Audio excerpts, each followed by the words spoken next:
It is 7 o'clock on, can I do it again? March 26, 2019. I'd like to call the meeting of the College Place City Council to order.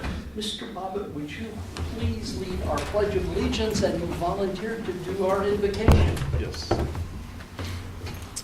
I pledge allegiance to the flag of the United States of America and to the republic for which it stands, one nation, under God, indivisible, with liberty and justice for all. Let's bow our heads. Our Father in heaven, we pause now to invite your presence here with us.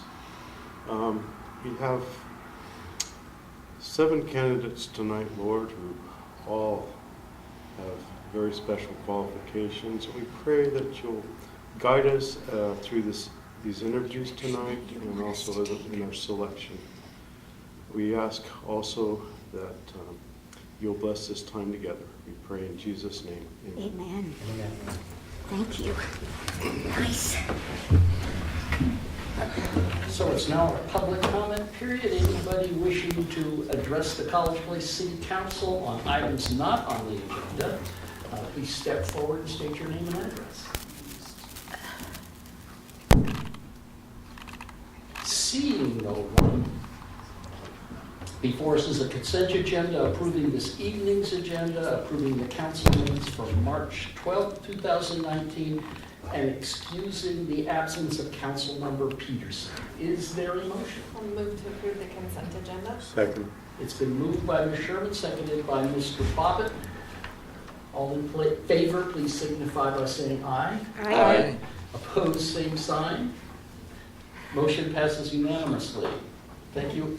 Good thing we don't have to do that a lot tonight. Yes, it is. That's the way I haven't slipped in a favor in a long time. So the interview process this evening, Ms. Neisel has prepared a packet for each of you, for each of the candidates. There's a question sheet. We're asking you to score each one of the questions. From score of each one of those, they'll be picked up after each candidate. I think we have a candidate walking through the door. She gave us the packet, or No, you will- she'll get it. She'll you'll- get it to us. You'll be getting a sheet for each candidate as it comes in. Oh, okay. We'll ask you to score each question. Okay. There'll be those question sheets will be picked up after each candidate, and the staff will tabulate those for each one. At the end of after interviewing all 7 of the candidates, the staff will calculate an average for each one of those. We'll return those to you and ask you, in addition to the averaging, to rank your candidates from 1 to 7. It's your choice for your replacement for Mr. Dickerson. And we can go into a discussion on how that all ranks out and who you would like to see as a council member.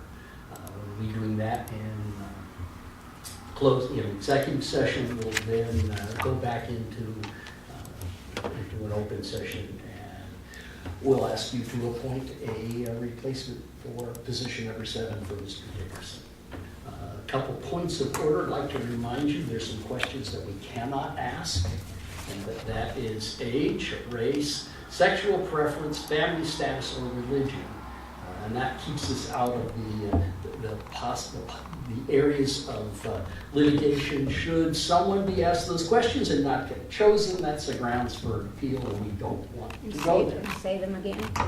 Age, race, family status, sexual preference, or religion. And they're listed on top of Yeah, and the they'll- questionnaire in red. Oh, okay. So you were given a copy of the proposed questions.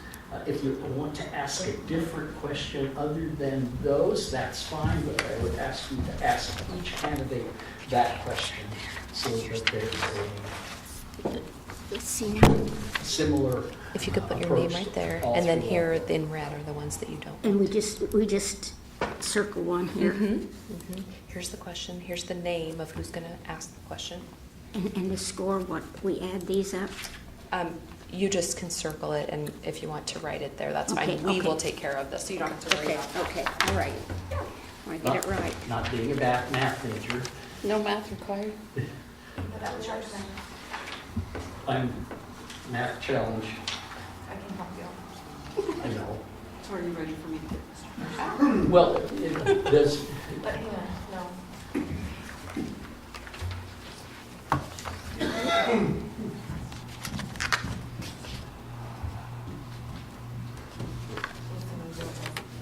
These are what? Is this, do we get one of these for each candidate, she say? Do we get one of these for each candidate? Yes, we'll bring it up. Each one will get You'll one? get- Oh, you'll okay, get that's one. what I thought. I'd deliver another one. Yeah. So be sure to put your names on the top of them so we know who. Okay. Okay, I want to make sure I get See that. Well, then they'll all come back to you before the executive So session. we get to read our questions. Yes. We're not gonna, we can either skip all Lauren's questions, or we can just bump everybody up one. It wasn't. Oh, I was gonna have Herbie ask them. Oh, okay. Oh, there you go. That way there's still, I can do that, realizing that I cannot vote. you can't vote, but you Oh, can I ask see, questions. we each have a question to ask, okay, Yeah. okay. I gotcha. Any questions on the questions or the process? Okay. I will need, then need Lauren's sheet.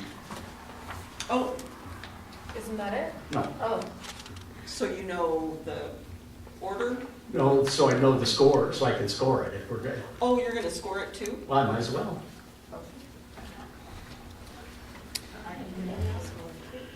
So, Ms. Selby, actually, I realize I do have a question, since I have the first question. Are you gonna do a little sort of set the stage before we dive straight into the questions? yeah. Okay.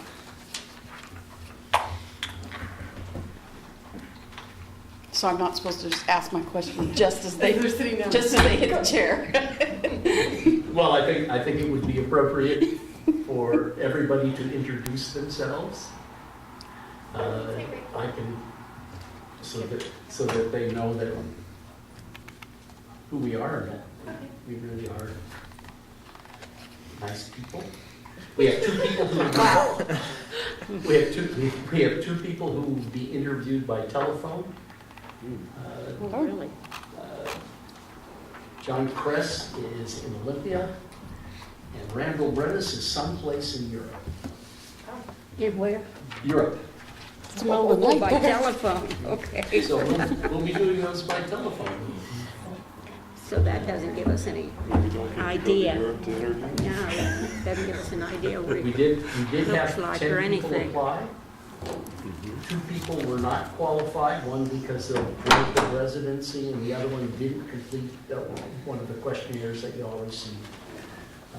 That, and then we had one who declined to interview in the process, so hence we have 7.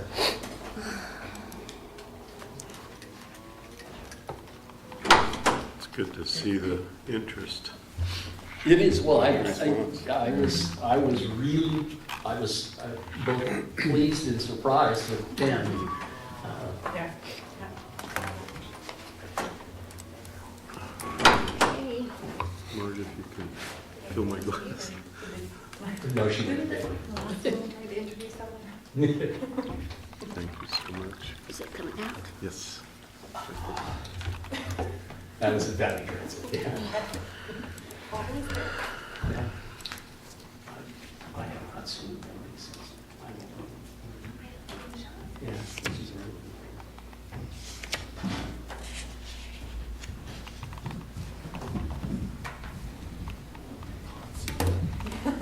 This is Mr. Pearson, Welcome. Councilmember Selby, Cleveland, Sherman, Mayor Crowder, Councilmember Nyhagen, and Bobbitt.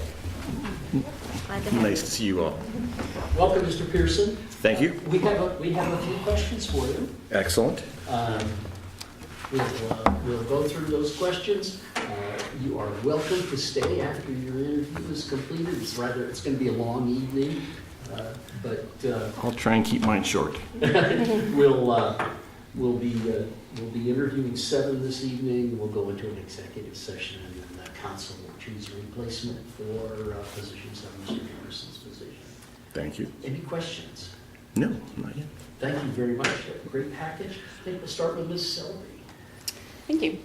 What do you see as the most important duty or responsibility of a city council member? I see it as an extension of the community, so to represent the voice of the community, all sides of it. That's impossible, obviously, because there's competing views, but to represent the community, to bring their concerns to council and communicate with the community as well. Thank you.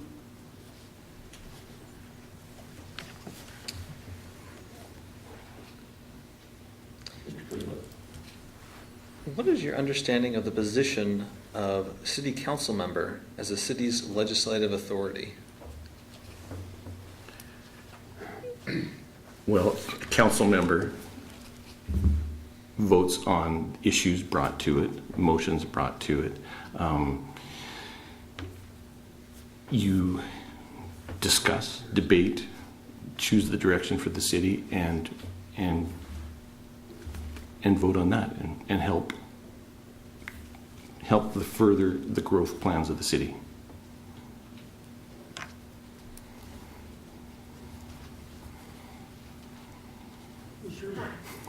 My question is, what is your understanding of the relationship of city council members to the mayor and the city staff? The city council members and the mayor, the mayor is the moderator of all the council meetings and helps to guide those things. He's also can be a voting member, and the city council, I would say, essentially votes on issues, and the mayor is a more public face of the decisions of council. Ms. Duncan.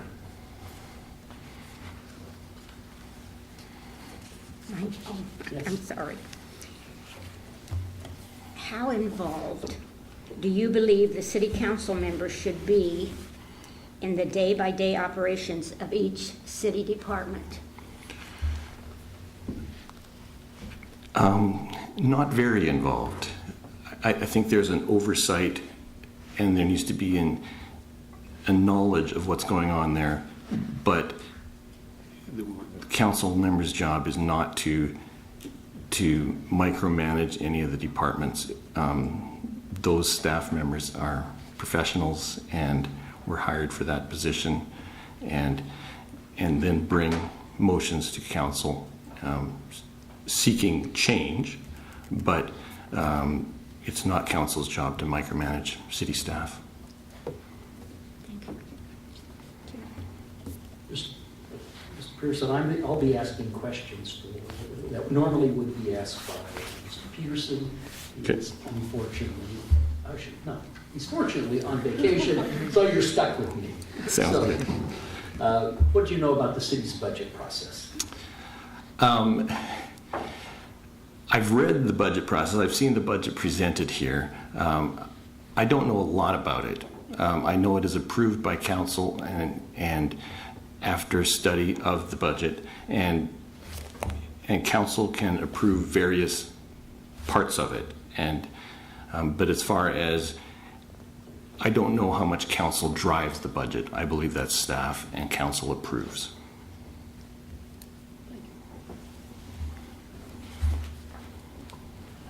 Mr. Bobbitt. Sorry, I'm writing the answers. What do you know about the reserve funds set aside by the city, and what is their purpose? The reserves fund set aside by the city is a fund of money to handle overages, unexpected events. If there's anything, a project, say the CARS project, if it goes over budget or if it needs additional funds, the reserve fund can be used to transfer money to other budget items.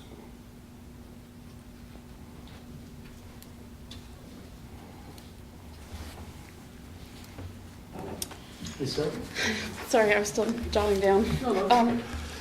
So, what do you see as the top issues facing the city? And then, of those issues that you identified, how would you go about coming up with a solution?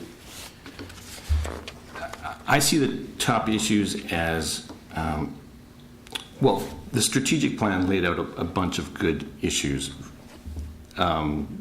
Improvements to the city, things that require money, parks, roads, you know, all the good stuff, infrastructure. And as far as how that can be done, I see the biggest thing that needs to be encouraged as in further growth of the tax base. And most of that I don't see as an increase in taxes. I see it as an increase in commercial properties that are located in College Place. So suggestions I would have would be just in further promotion. I had mentioned in my packet that there's no Ford dealership in town, and Walla Walla gets a load of tax money from cars dealerships. It sure would be nice to land that Ford dealership in College Place city limits. But the strategic plan has identified several commercial corridors along the most trafficked routes and are actively pursuing that. But that's what I see as the biggest issue, growing the tax base to fund infrastructure, roads, parks, services, library. You know. Thank you. Mr. Cleveland?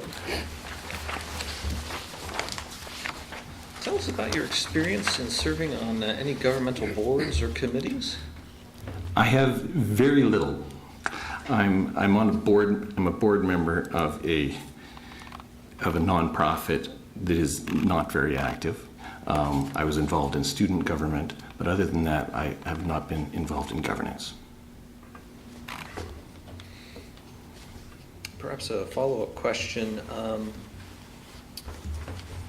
How do you do in, I guess, problem solving in groups of people and, I guess, managing differences of opinion? I like to gather as many facts as possible and then seek consensus. There's always going to be a difference of opinions. I'm open to being influenced, but I do want to know the process by which decisions are made. So if your process is better than mine and you can convince me, I'll go with you. So I like the process of council where you gather as much information and you vote. And then I like to throw my enthusiastic support behind whatever that motion was passed, you know, whether I voted for it or not. Are you aware of the many different government or quasi-governmental entities that the city works with? Give us an example. No. Are you referring to community groups or? No, I'm not. Okay. Could you give me an example? Valley Transit? Yeah, Valley Transit. Okay. Harvey and I serve on that board, other boards that other members are. I have a pretty good knowledge of Valley Transit, yes. Yeah, yeah, we're all over. Ms. Mahoney? If the city did not spend all budgeted general funds, how would you propose the savings to be allocated? I think that's how we build up our reserve fund. I would like to see a very healthy reserve fund and a budget surplus whenever possible. Put them in the reserve fund, Yes, not spend them. correct. Okay, and I don't need the next question. Well, I have to follow up. Okay. So how big should a reserve fund be? Good. Big enough to handle the storm that could arrive. I don't know the answer to that in dollars, but it does need to be a substantial reserve fund. I mean, it can be an investment fund that is not inactive, that is making money on its own. But yes, big enough to weather the big storm. I'd like to follow up with that follow-up question. You may do so. Okay, if you had said your decision would be to spend the funds rather than allocate them to reserve, what would be your plan to replenish those reserves once they're spent? I don't think we Although you should, said I don't want to spend down the reserve fund. Okay, just wanted to know, thank you. I mean, if we're choosing projects, I mean, I like infrastructure a lot. Infrastructure, okay, thank you. Good roads, good signage, lots of those things here make a big difference.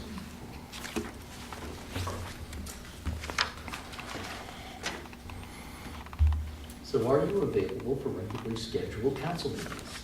Yes, First Tuesday at 5:30, runs about 2 hours, and then the second, fourth Tuesdays at 7, with meetings that last up to 3 hours. I am available for that. And Mr. Bach? If you are appointed to the city council, would you commit to running for election this year for the 2020 to 2023 city council position 7? Yes, I would. Okay. Well, that's Is somebody- all of She gonna add one the more? questions. Yes, she will. We need to do that because I'm especially math impaired, so she's going to ask Okay, questions. thank Do you. you have any questions of us? I don't, but I do have a statement, if that's possible to give. perfectly Okay, I'll read it because it's long enough that I couldn't remember it all. Mayor, council members, staff, thank you so much for taking the time to interview me today. It's an exceptional group that has applied for this council position. To address the elephant in the room, I'm not the safest choice for this position. Coming in to interview after me are effective bankers, a department director, a beloved pastor, an engineer, and a brilliant scientist. He's really good. Any one of them would do a very good job.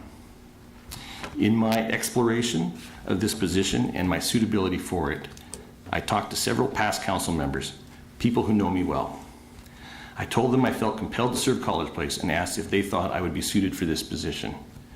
I was humbled by their responses. I was overwhelmingly encouraged to offer my services and told I would be an excellent asset to City Council. I have a unique set of skills.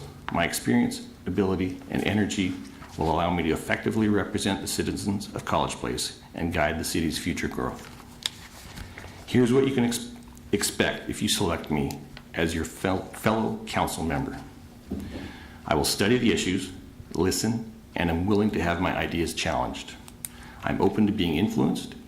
I'm not afraid to say, I don't understand. Can you help? I'm teachable, open, willing to learn, and a quick study. I'm an effective communicator. I will communicate articulately and thoughtfully. I will seek to build consensus. I will demonstrate to fellow council members that I understand the issues and am able to logically explain how my decisions are made. I respect the process. I'm respectful, polite, and deferential to fellow council members, staff, and the public, regardless of likes, dislikes, friendships, or politics. I enjoy the workings of city government and have attended many city council meetings here, dozens of them. My service as a council member would enhance my service to College Place. I have high personal standards of character and ethics. I won't embarrass you or my city with inappropriate conduct or activities. I'm a good loser. I will support the decisions of council no matter how I voted. My goal is to remain statesmanlike in defeat and put my enthusiastic support behind any passed motion. I will pick up the phone. I will respond to all of you and the citizens of College Place politely and promptly. I value your contributions, comments, and concerns and will respond accordingly. Mayor, council members, and staff, I would be honored to serve with you. When you make the decision on who should fill this position, I humbly ask for your very unsafe vote. Thank you all. Thank you. Anything more? Any other questions? They from said the to put council? our name on it, right? Thank you. Thank you.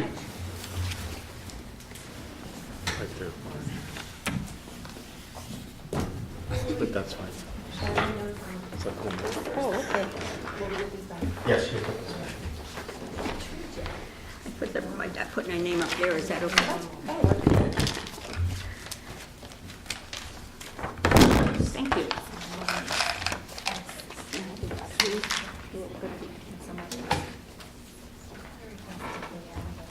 Norma.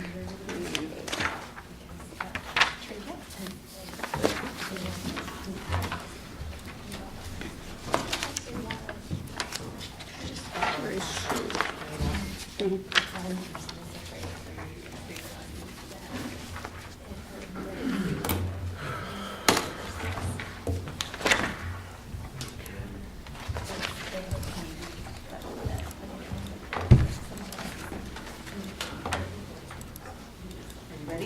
Are we ready for Ms. Hernandez? Yes. Switch questions? Anyone else? No, just ask. Okay. No, I want yours. Just the word fair, can we try to follow up on that one? Similarly, if it calls for it. Yeah. Okay, let's. I'll switch with you. Okay. No. Misdemeanors. If you want to call them, the next applicant, I'm sorry, you don't know about your question. If it's Yeah. fifteen, Yep. Number nine. So Ah. 300 misdemeanors per attorney. I think last year we had so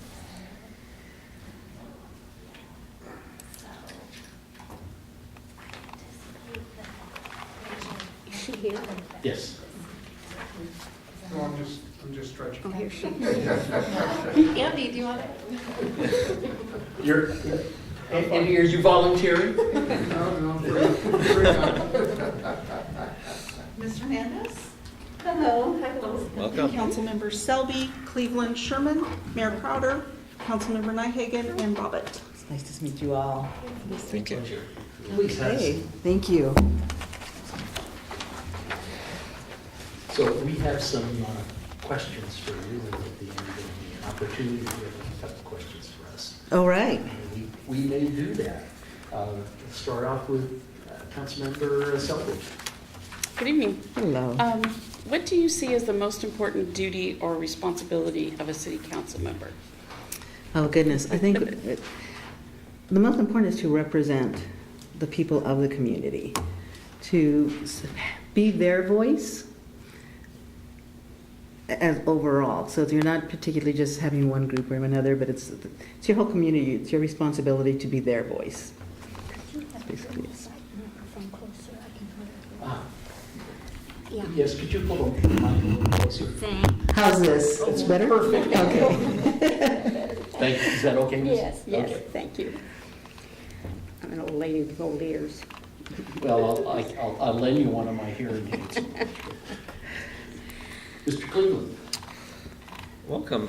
What is your understanding of the position of city council member as the city's legislative authority?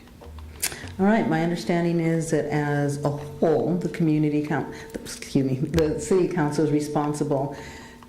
It's ringing, isn't it? Okay. Let me know if I'm not speaking loud enough. That's good. Okay.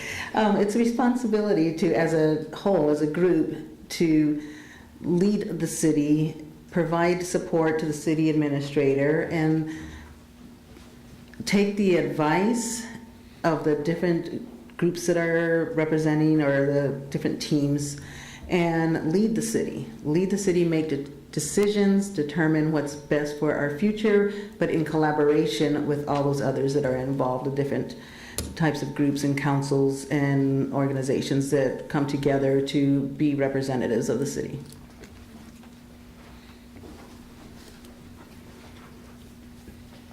Sure. Hi. What is your understanding understanding of the relationship of city council members to the mayor and to city staff?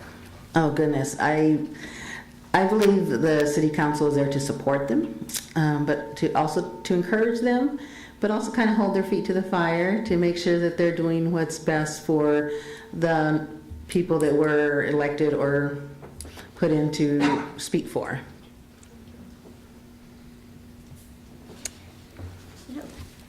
Ms. Knight?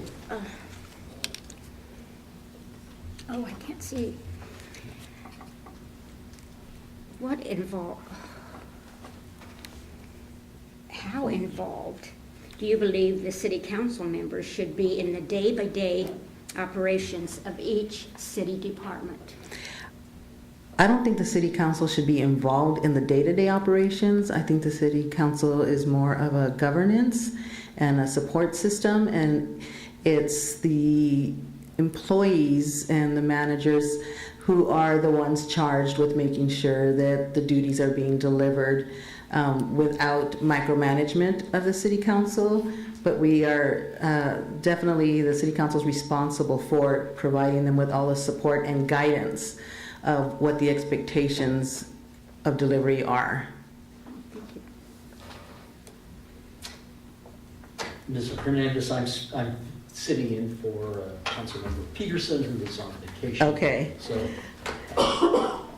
you're stuck with my questioning, which is, what do you know about the city's budget process? I'm not going to say I know a whole lot about the city's budget process. I would imagine, as somebody who's been involved in budgets in banking industry, so more in the credit union industry is what I've been. So as a CEO and executive vice president, I am involved in budgets for business. So I'd imagine that the city budget would be similar. You take a look at all the expenses. First you look at the revenue. What revenue sources are there? What can you expect? There's projections, there's actuals. And then you take a look at what kind of output needs to be known. What kind of expenses are going to be expected? There's always, you need to have that residual for unexpected expenses, things that come up. So I'd imagine that would be close to the process, being that it's tax revenue. There's a lot of assumptions that have to come with that, as well as what you're going to be looking at. But I would also expect that historic numbers would play a big role in your budgets, and then allocating appropriate funds to the projects and goals, long-term strategic goals. What do you know about the reserve funds set aside by the city, and what is their purpose? Oh, goodness. Okay. I don't know what the reserve fund is for. I'd imagine, like any other, it's for those projects or unexpected circumstances that would come up that was not budgeted for, or maybe budgeted too little for.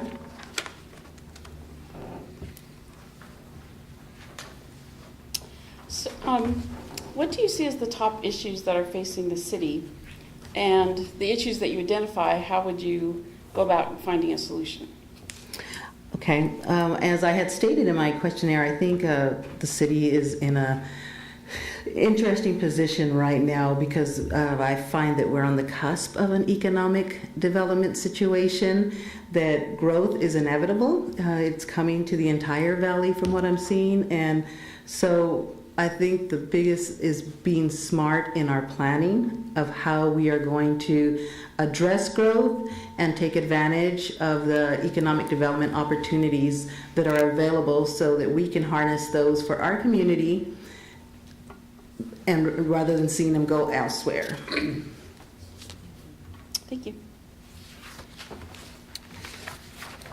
Could you describe to us your experience in serving on any government boards or committees? Okay. So I have been on the board of directors of a few nonprofits mainly. Craft 3, which is an economic development lender based in Washington and Oregon. I'm not sure if you all know them, but they're a CDFI. So I was sitting on their board for 4 years, where we were a governance and deciding on how we were going to be allocating funds for economic development in communities and disadvantaged people, so women, people of color, etc., in rural communities. So I was on that board for a number of years. I am currently on the Community Council of Walla Walla's board as well, so I'm working on what's going on in the valley and how to better integrate a lot of our systems and connect the people with the resources that are necessary.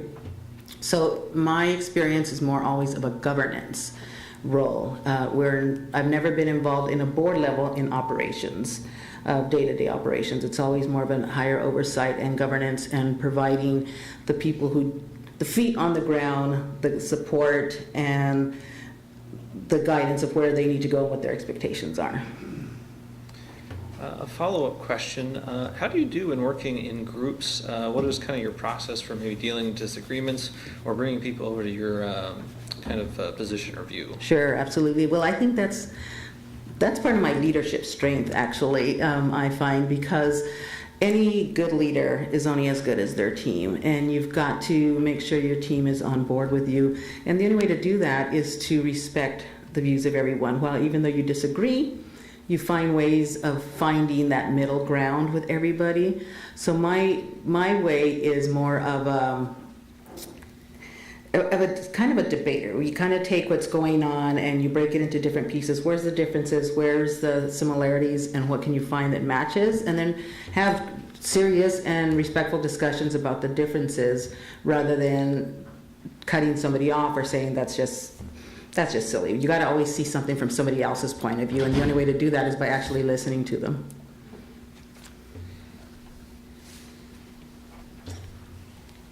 So are you aware of the many different governmental or quasi-governmental entities the city works with? For example, county schools, planning organization, irrigation districts, and so forth. I'm sure there's a number more than I am aware of, but I do know that there are numerous ones. I do look, ever since I moved here, even the first month I moved here, I attended an economic development council meeting because I wanted to know what was going on in the community that I chose to call home. And I do actually watch the videos on YouTube, and I have been reading minutes. So I do know there's a number of other teams that come together to provide the services for the city. If the city did not spend all the budgeted general funds, how would you propose the savings be allocated? Well, there's always something more that could be done. So if it's a great excess, obviously the best way is not to keep increasing maybe like property taxes or things like that of the citizens, but another way would be to see what other, spend it, but spend it in the appropriate way. What other projects could be done that the community, that the citizens want, that didn't get done, that might be able to be done or done better. But everybody appreciates a little bit of a tax break every once in a while.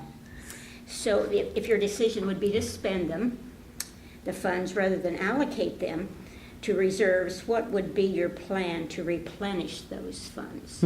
Okay, well, if it's in excess, so there's always the reserves, but you would never want to spend to where you are where you don't leave yourself the reserves. So that's a dangerous position to put yourself in. You always need that little bit of capital and to allocate. Okay, thank you. So I'll follow on. Yes, sir. So how big should our reserves be? Good point. You know, not knowing what our historical budgets have been, but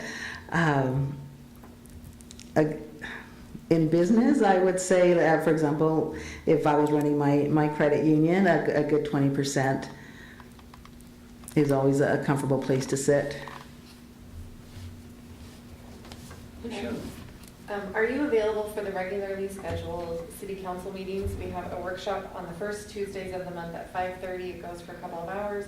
And our workshops are the second and fourth Tuesdays at 7, and meetings could last up to 3.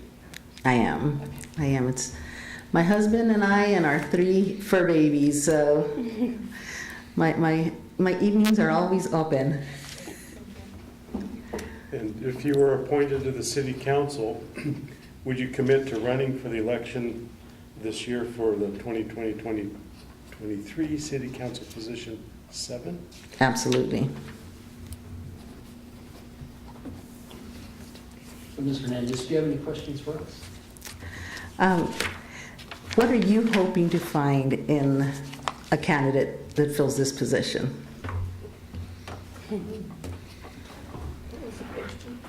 We have, I guess I'll speak Or first. we can- I have appreciated our team that we've had right now. We've done a lot of work, and I think that I'm looking for someone that will complement our group, and be willing to learn, understand the history that we've all experienced in the city, but are also willing to keep moving forward in the ways that we've been going. I would essentially echo that. I'm looking for someone that can help round out the council and someone that plays well with others. Mm. Well, I'm going to tell you that's me. Any other questions? No, sir. Well, thank you very much. There's another question over here. Ms. Selby, I'm You forgot to sorry. ask the council if we had any other questions.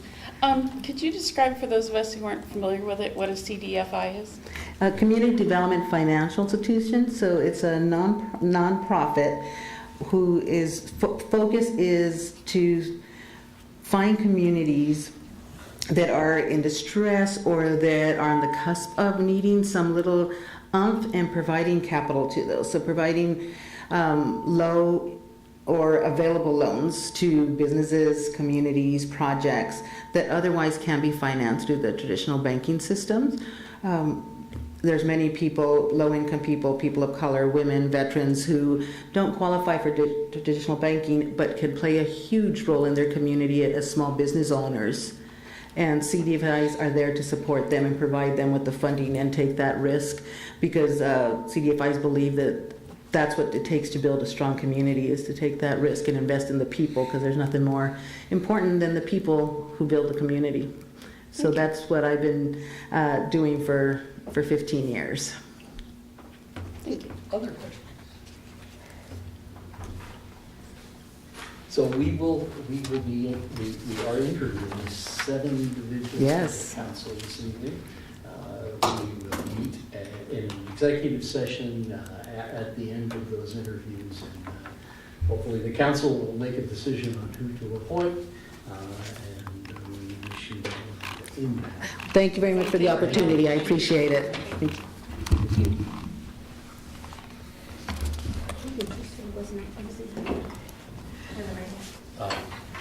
Randall Reynolds and John Chris. We're going to formulate that. Is Mr. Dumont here? He is. Yes.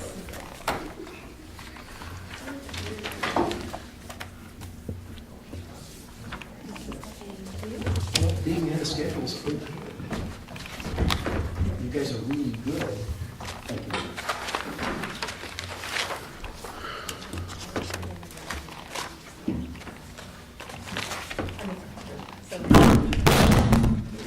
I almost did that last time.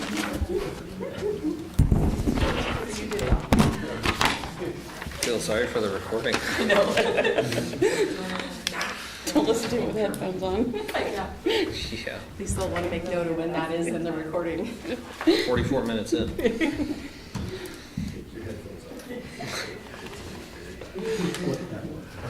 Wow, this is good. We're ahead. Take our snack break.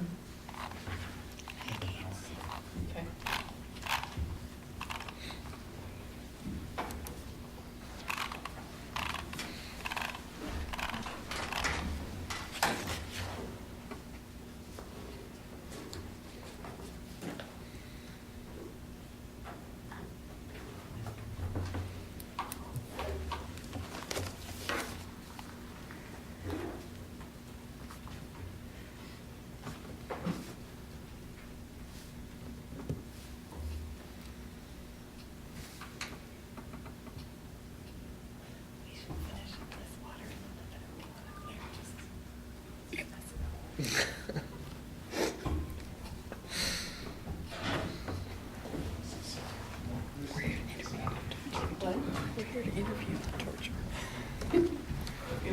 Heather thinks it might be both. Welcome. Councilmembers Selby, Cleveland, Sherman, Mayor Crowder, Councilmember Nyhagen, and Bobbitt. Have a seat. Council, Mayor. Welcome. So we have some, as a surprise, we have some questions for you. Really? I don't get to get right back up and leave then?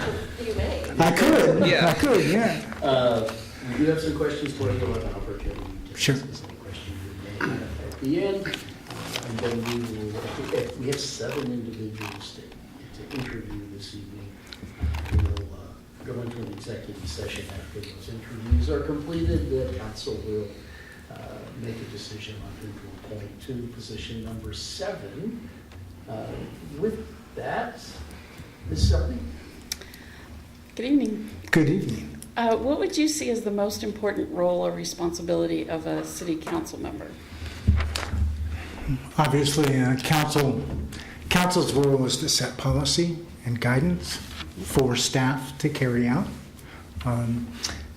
That's the formal responsibility. The informal responsibility is certainly to listen to the public, seek information from the public regarding policy issues the council may be concerning, and then working with the council, the other members of council, to make a final decision that then gets set into policy and hopefully implemented by staff at that point. Thank you. What is your understanding of the position of city council member as the city's legislative authority? Let me hear that again. It's a little confusing. I'm surprised they worded it that way, but what is your understanding of the position of city council member as the city's legislative authority? Certainly, it's a similar answer to set policy, operational policy and guidelines and direction for the community based upon public input and your ability to receive input from the community and the willingness to listen and care of those people that come before you is always most important, but also there's a whole nother group that's not come before you. You need to find or listen to that voice as well. All right. What is your understanding of the relationship of city council members to the mayor and to the staff?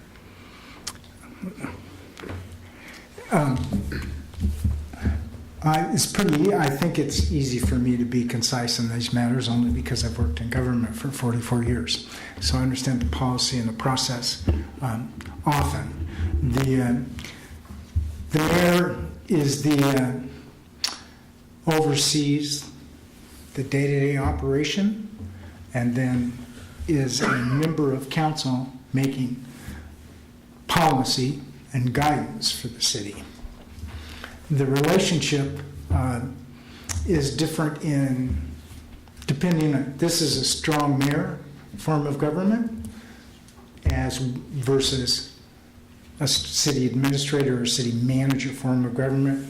The differences are one's ceremonial and the other one's not. How involved do you believe the city council members should be in the day-by-day operations of each city department? As a department head for many years, hopefully not very much.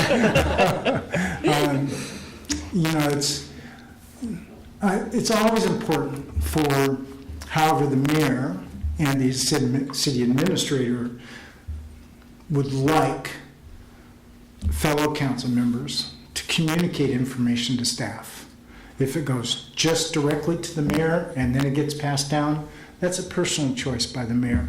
If the mayor says call the city administrator, then the city administrator has that luxury.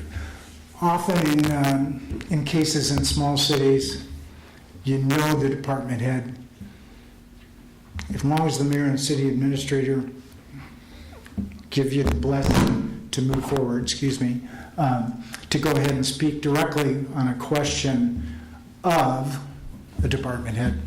That's their prerogative. So worked all those ways in the past. I would just hope to think that you hire staff to do the job, and your job is to make sure that they're following the policy and guidance you're providing. Mr. Demont, Mr. Peterson is unfortunately fortunately he's on vacation for him. So I'll be asking his questions. What do you know about the city budget process? College places or most cities? Just most cities. 44 years of experience working in justifying operations of a department, everywhere from day-to-day operations to new services, then for capital construction projects. I was fortunate enough to be in front of this council about 4 years ago, asking for participation in funding for the new memorial swimming pool. That was greatly appreciated by the mayor and council at that point of time, and I think it's benefited both communities at this point. So I'll just leave that as a response. I'll just say I've operated and managed operations up to $4.5 million, and then have had capital projects as great as $6 million for the memorial pool as an example. What do you know about the reserve funds set aside by the city, and what is their purpose? Well, certainly there's some rainy day. There's also, you have utilities that are enterprise funds that certainly those funds have to stay within that enterprise function, and then hopefully manage and maintain the long-term infrastructure of those utilities. Thank you.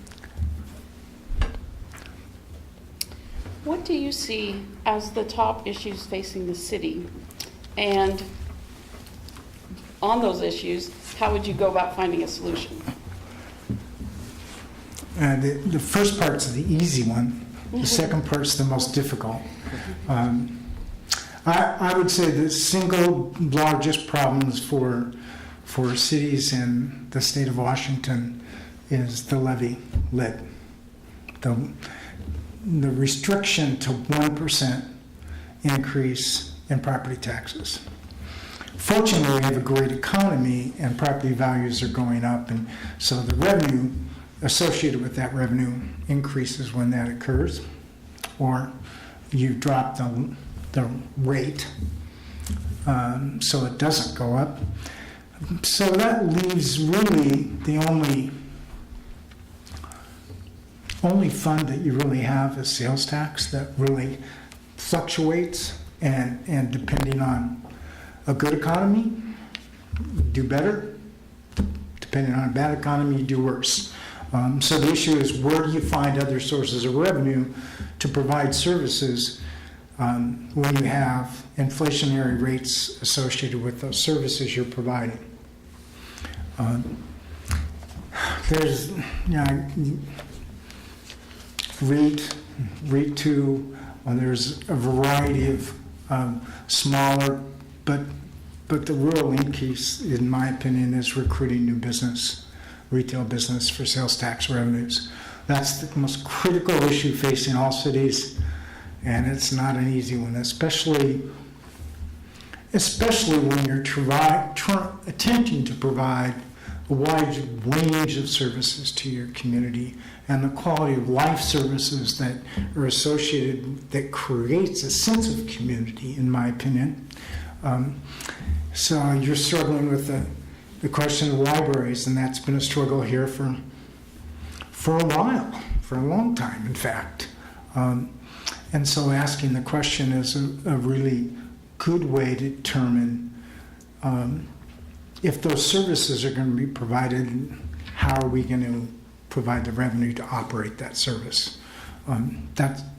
That's the critical questions. I would throw parks into that. I'd throw recreation into that. Currently, you've read it, but I'm currently chair of the Parks and Recreation Advisory Committee, your committee, and we've been able to, I think, do a very good job in providing you some parameters for parks and recreation for a master plan, as well as hopefully looking at development code and providing some additional revenues for potentially parks.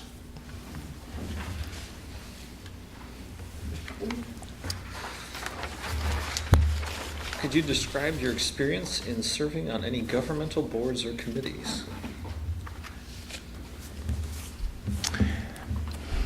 Well, as a volunteer, as an employee, is the question. As a volunteer or as a non-volunteer? Either. Okay. As a department head, basically within most cities, you're part of the management team of the city manager or city administrator in this case, and mayor. That has been a long time provided. I have served on Parks and Recreation Advisory Committees as the staff lead for 34 of my 44 years in this profession. I've chair of the Parks and Recreation Advisory Committee for the City of College Place. And other than that, some service clubs and HOAs, but not governmental agencies, but extensive service, not only serving, but also being a part of city services. And a follow-up question, could you describe a little bit about kind of how you work in groups? How do you kind of go about managing disagreements and persuading others to kind of your point of view? Research and knowledge first, listening second, and then adding whatever my perspective or the perspective of those that have listened to in order to come to a fair decision from a council standpoint. Over the years I've been in local government, I've worked for councils that were really difficult to work with because they didn't get along and didn't work together.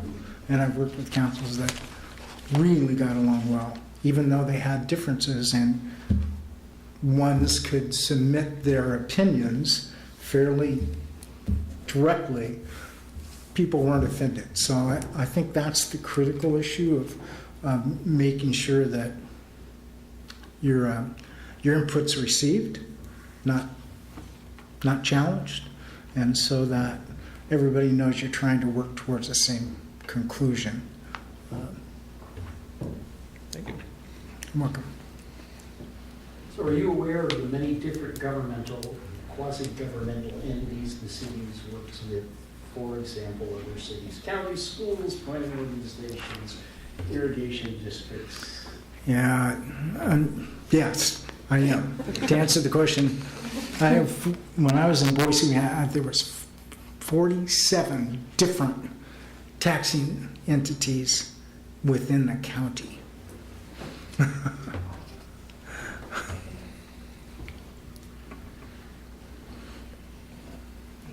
Ms. Nyhead.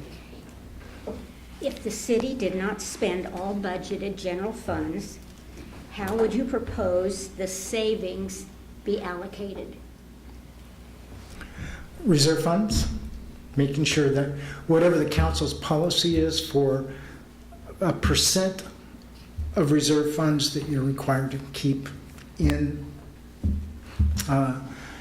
any given year is met. And then after that, my opinion is, as much as possible, driving down C Street and other roads, infrastructure is the most critical need in most cities. And how do you keep up with the ongoing maintenance as well as the development of new or improved. It's the most critical item you face.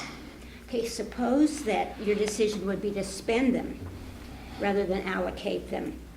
What would be your plan to replenish those reserves once they're gone? Well, first of all, you budget to begin with, so you don't budget based upon hopes and desires based on past history.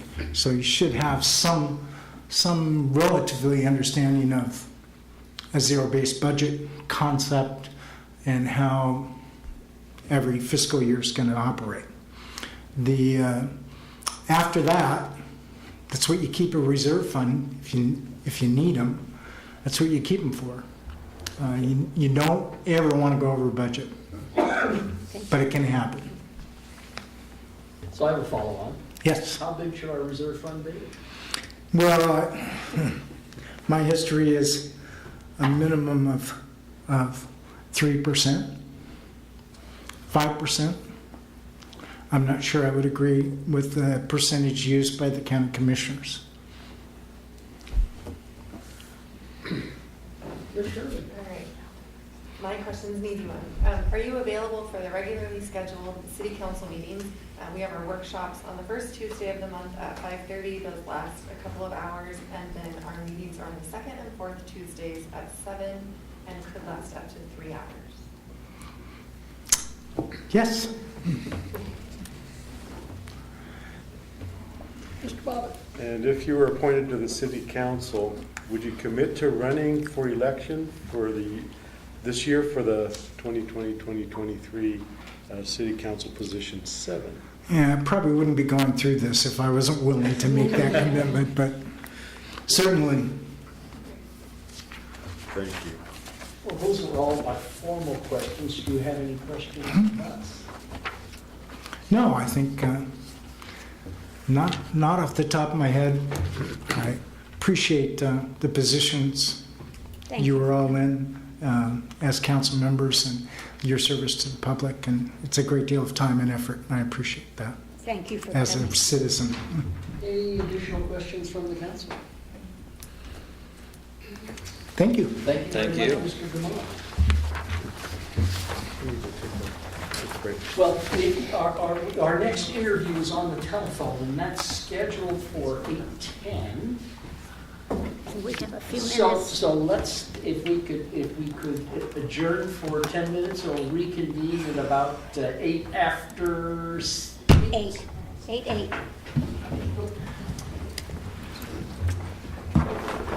Who else wasn't coming?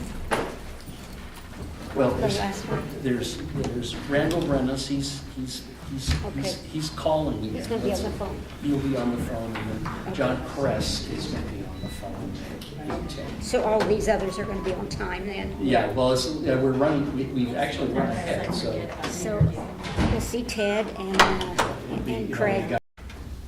It's 8:09, we'd like to call the meeting back to order, and it's nice, let's go to dial up Mr. Chris. We hope. Good.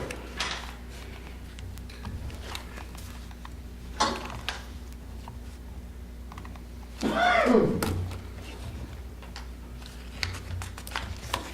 you on the chair so it's all the way in a minute? It's a pretty good microphone. Yeah.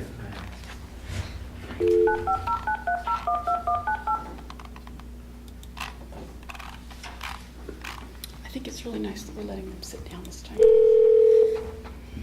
When I interviewed, we had to stand. Same.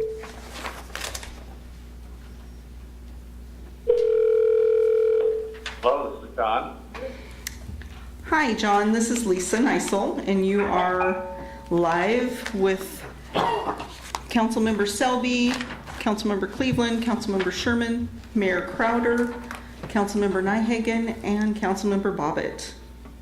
Good evening. Good evening. Hello. Good evening, John. Can you hear us appropriately?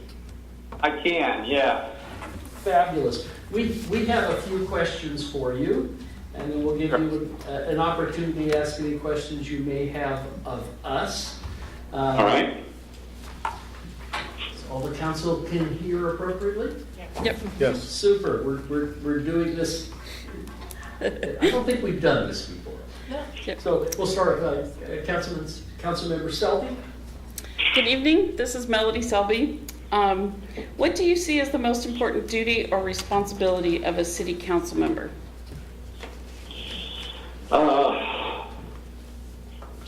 Well, I want to say integrity, but I think that one should not have to be named.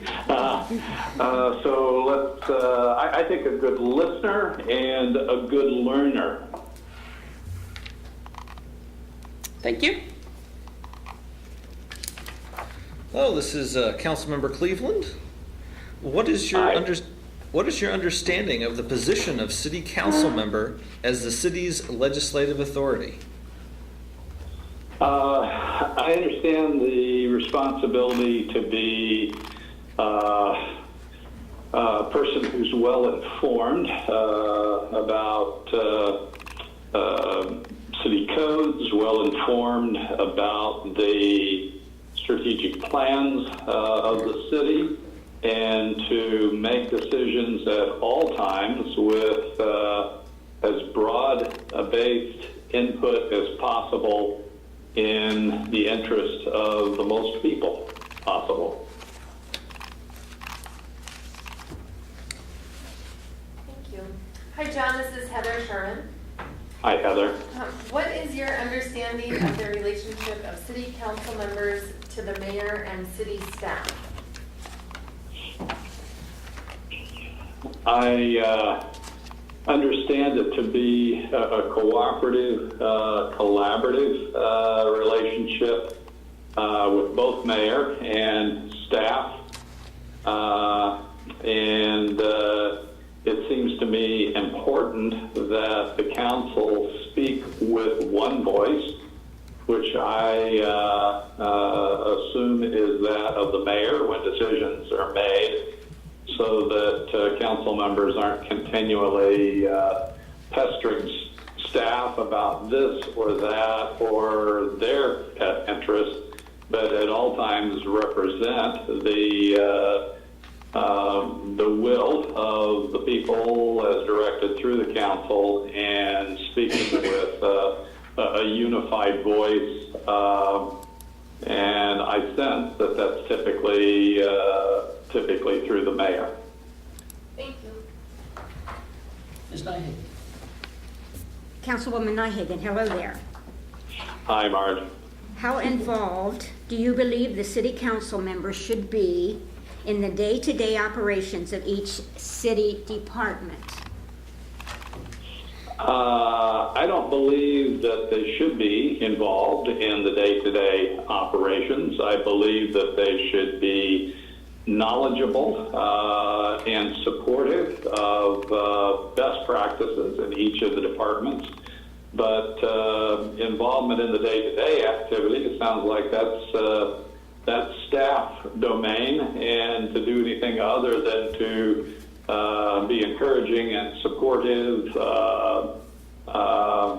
sounds like micromanagement to me. Thank you.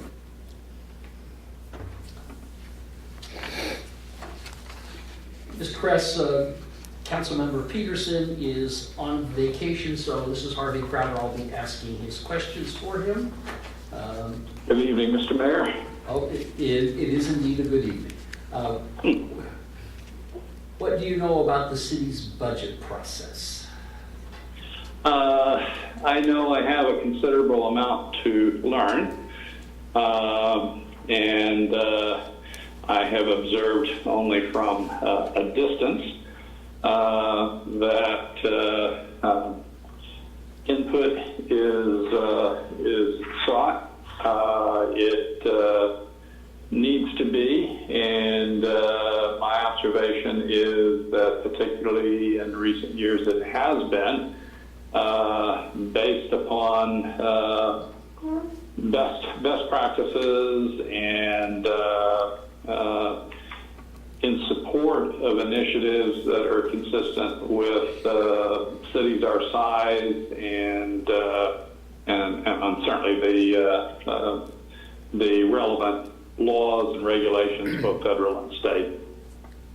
to learn, This is Councilmember Bobbitt, and my question is, what do you know about the reserve funds set aside by the city, and what is their purpose? Again, I think that's an area that I have a good bit to learn. The good part about that is I like to learn, and typically am a fast learner. And my understanding is that those funds are set aside for projects that maybe either can't show up in the budget or for contingencies that aren't accounted for in the budget.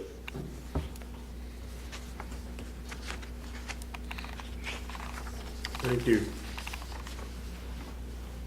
Ms. Sully? What do you see as the top issues facing the city?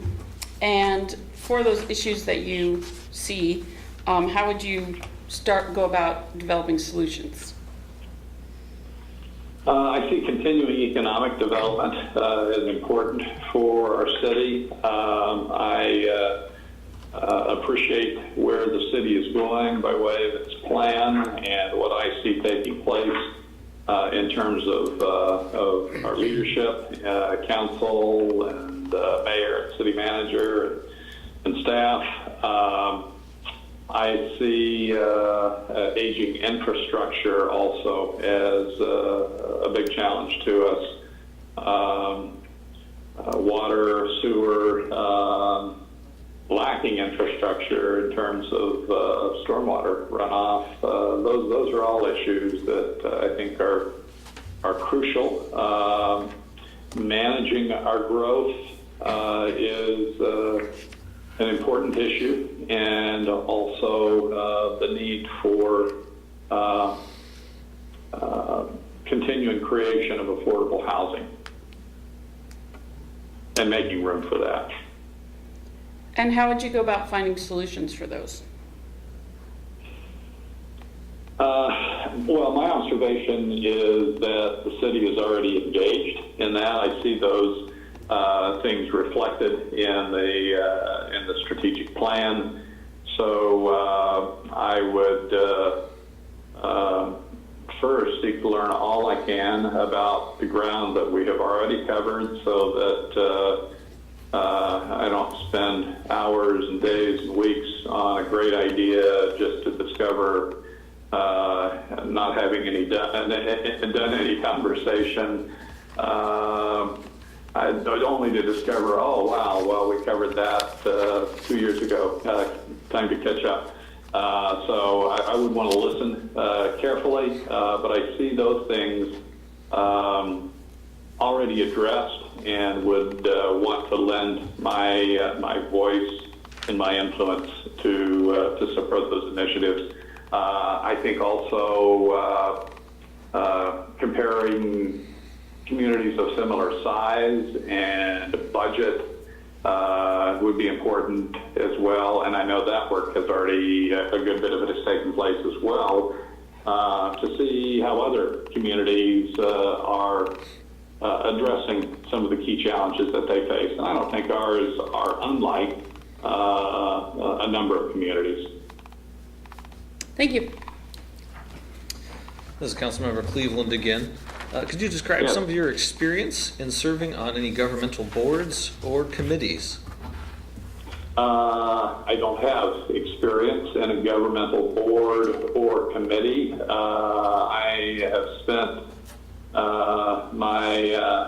pretty much my entire career of some 40 years in the nonprofit sector. That certainly involves boards and committees and leadership. A good number of those interface regularly with government officials. That was true particularly in my work with the Community Council. One of the initiatives that we undertook during the time I was there was enhancing the level of cooperation and communication between government and citizens. I had the opportunity to hear from a number of officials, city officials, and county Port Authority personnel as well, and my sense is that that was a very productive thing. One of the things I did not list was, in what I submitted, was my work with the College Place School District. I had the opportunity to be a spokesperson when we were in the process of the levy that helped with the building of the new Davis School and the creation of College Place High School, then also served on the Principals Advisory Board in the establishment of the high school. Feel very good about where we're going. So, yeah, I suppose those are governmental or quasi-governmental areas of endeavor, our public school system. I'm really proud of our schools and what we've done in the last 10 years here in our community. I do have a follow-up question. Could you tell us a little bit about how you work in groups? How do you go about handling disagreements or persuading others over to your point of view? Yeah, I think that conflict is not a bad thing.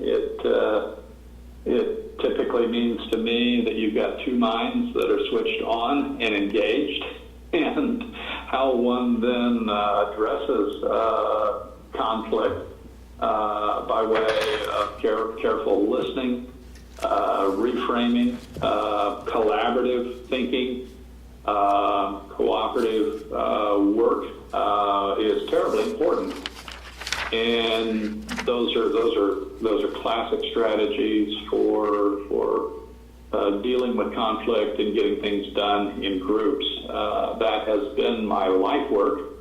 I enjoy doing that.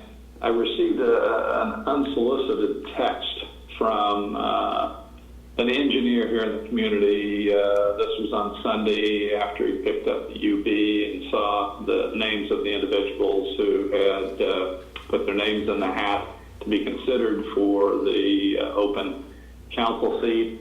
And he just said, hey, I want to encourage you. We have served together on the board of the Rotary Club of Walla Walla. And he said, I have just observed that you have a way of listening and bringing people together and reframing that I really appreciate. He called me a statesman. I've still got the text. That's a bit of a stretch, but I think what he meant to say was, those are the qualities that make a good policymaker at any level. And those are certainly the values that I live by and strive for. Thank you. John, this is Harvey Crowder again. Are you aware of the many different governmental / quasi-governmental entities the city works with? For example, other cities, counties, schools, planning organization, irrigation districts, and so forth? I'm aware of some of those. I know that my knowledge is not exhaustive. I know that we have intergovernmental agreements. There's some places where we probably need more of those. Examples that I have seen have to do with water, fire, and ambulance kinds of issues. To name a few, and I'm certain that there are more. Ms. Knight? If the city did not spend all budgeted general funds, sir, how would you propose the savings be allocated? I'm sorry, could you repeat that one? I didn't quite catch all of it. Okay, if the city did not spend all budgeted general funds, how would you propose the savings be allocated? Oh, If there are any savings? yeah.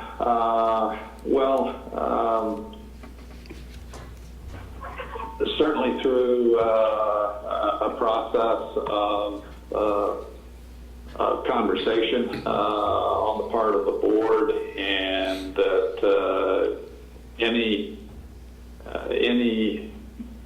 activity or any project that an individual council member felt strongly about should be aired publicly.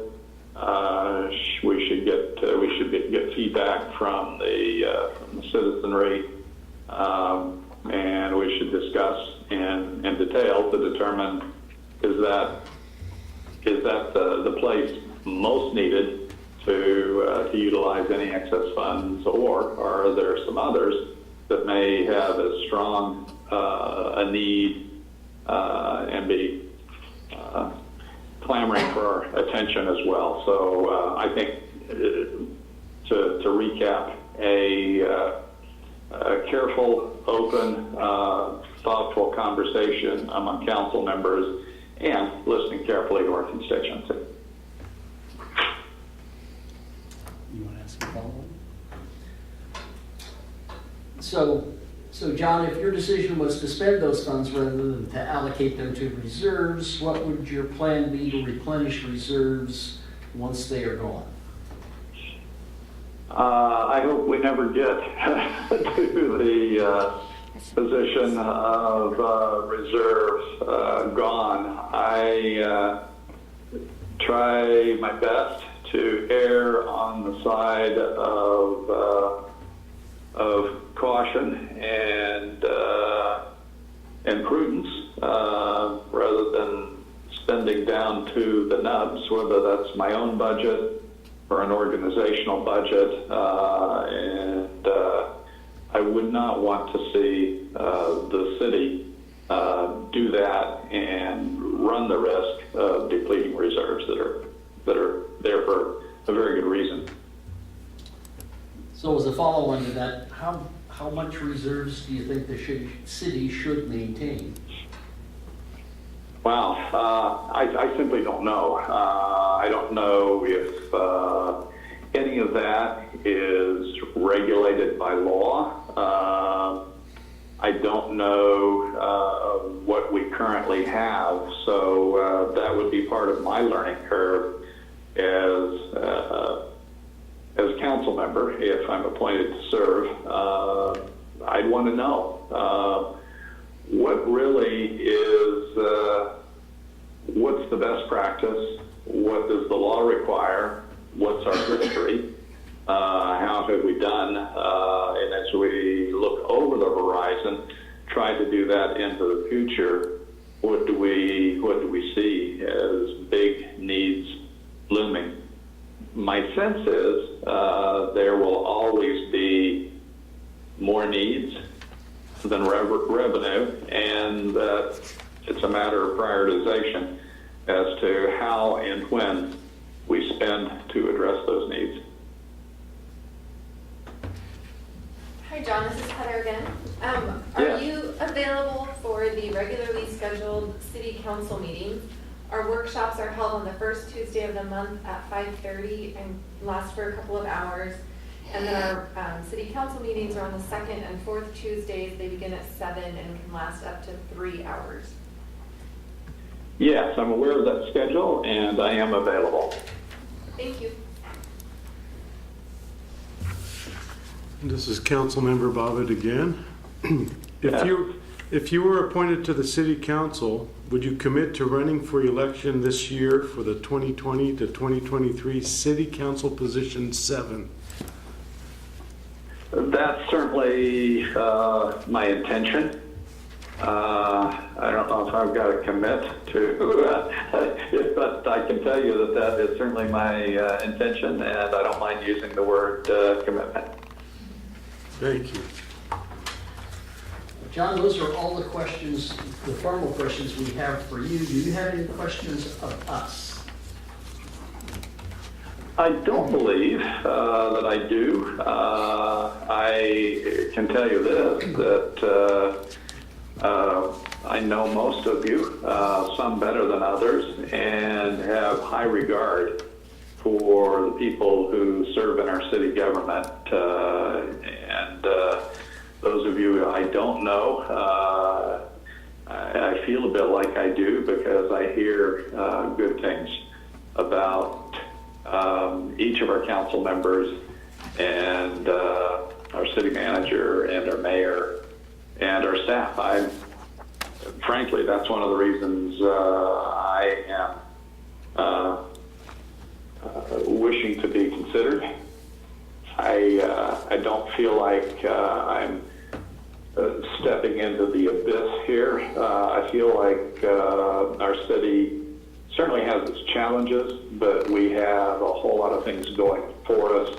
We have some key strengths, and I like to be part of a winning team. That's my view of the city of College Place, and would be honored to be to work alongside you. Does the staff have any further questions? Council? Oh, the staff, they don't. Does council have any further questions? Well, John, thank you very much. We have 7 people to interview, 3 more to go this evening. We'll be going into an executive session at the end of the interview process where the council will discuss the candidates and hopefully we'll make a decision on who to appoint for the position. Then we'll go back into a formal session and make that appointment happen. Thank you very much. Well, I am on the outskirts of Olympia tonight. I wish I could have met with you in person, but my business over here is not at the state capitol, so rest in peace. And I wish the council well. You know, I know most of the candidates as well, and a lot of good people there. So I wish you well in this process, and I'm going to send up a prayer that the right decision is made that will continue to strengthen our community. Amen. Thank you. Thank you. Thank you. Thank you. Have a good evening. Good night. Good night. Are you ready for As we are. Sean will pick those up?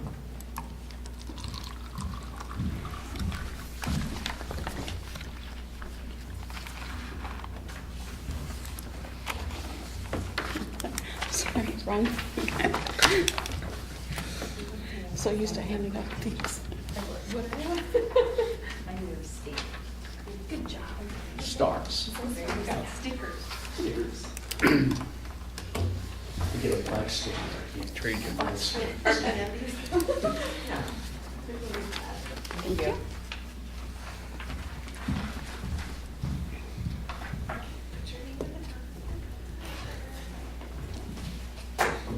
just discovered there's actually like a place for it. There's a place for our names.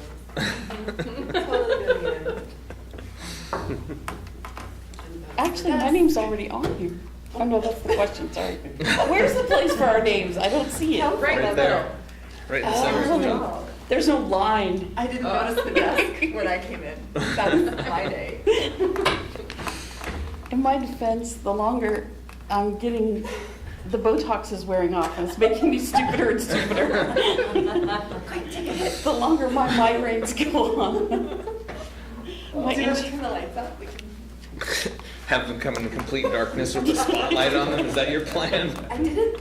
I'm not baby. Whatever the will of the council. Maybe add some like deep chanting in the darkness. It's not as bad as it will be next week. Hello. Hello. Hello. Mr. Craig. Hi, Andrew. Councilmember Selby, Cleveland, Sherman, Mayor Crowder, Councilmember Nyhagen, and Bob. Hello, folks. Nice to meet you. Please. Thank you for coming. I will. Thank you. long day and long night for you guys, huh? Every day is 65 and sunny with a little breeze That's in right. College Place. Nice. Delightful. Yes. Delightful respite. Yes. So, Mr. Craig, we have some questions for you. Okay. We'll, after we get through with our formal questions, we'll give you an opportunity to ask any questions you may have, and then if the council has any further questions to ask them. Then, without further ado, Councilmember Selby. Good evening. Hi. What do you see as the most important duty or responsibility for a city council member? I think it's to listen to the city residents as far as, what is on their agenda, and to represent them because council members are representatives. So it's basically supporting the majority if that's your opinion, and if it's not, then it's finding a way to make your opinion palatable for them, because maybe I have a different viewpoint than the general population does, but it's one that I believe in that will help them overall. Thank you. Mm-hmm.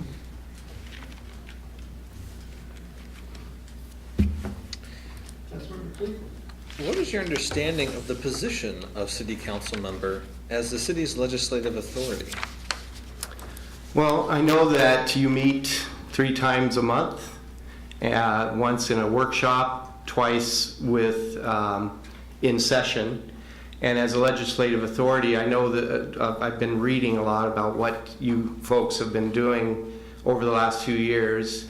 Certainly supportive of, for instance, the speed limit change that you're advocating in that area. And then all the roads that are being scheduled for improvement. Because I think the infrastructure here really needed a lot of help when I first moved here 10 years ago. And I've seen a lot of progress. So I think that your role as council members and representatives of the people is to improve the infrastructure and give it a nice future, a good place to live. And I think you guys are doing all the right things. I've been really impressed with some of the things that I've been reading. Thank you. Mm-hmm. Hi, Rick. Hi there. What is your understanding of the relationship of city council members to the mayor and the city staff? Well, I know that the mayor's the big guy. He's in charge. I know that. I know that he's basically going to be the ringleader and keep everything in a direction as far as meeting times and subjects. And then as far as city staff, certainly they're going to be giving you suggestions on things they'd like to see, and you're listeners and you're also idea creators. So I just believe that the city council is the first step in making things change for the better. And I've been seeing a lot of that, like I said, over the last few years here. Thank you. Sure. Ms. Knight. How involved do you believe the city council members should be in the day-to-day operations of each city department? Oh, I think very important. It's not just direction, it's listening.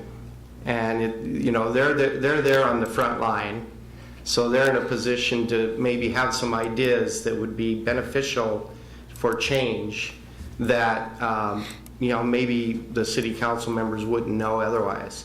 So I think just having conversations with them will help immensely as far as, are we representing their interests, because they're in a position to be able to tell us, the public works workers, the all of the employees that you have in the city are all kind of references for you on what we should be doing as a city.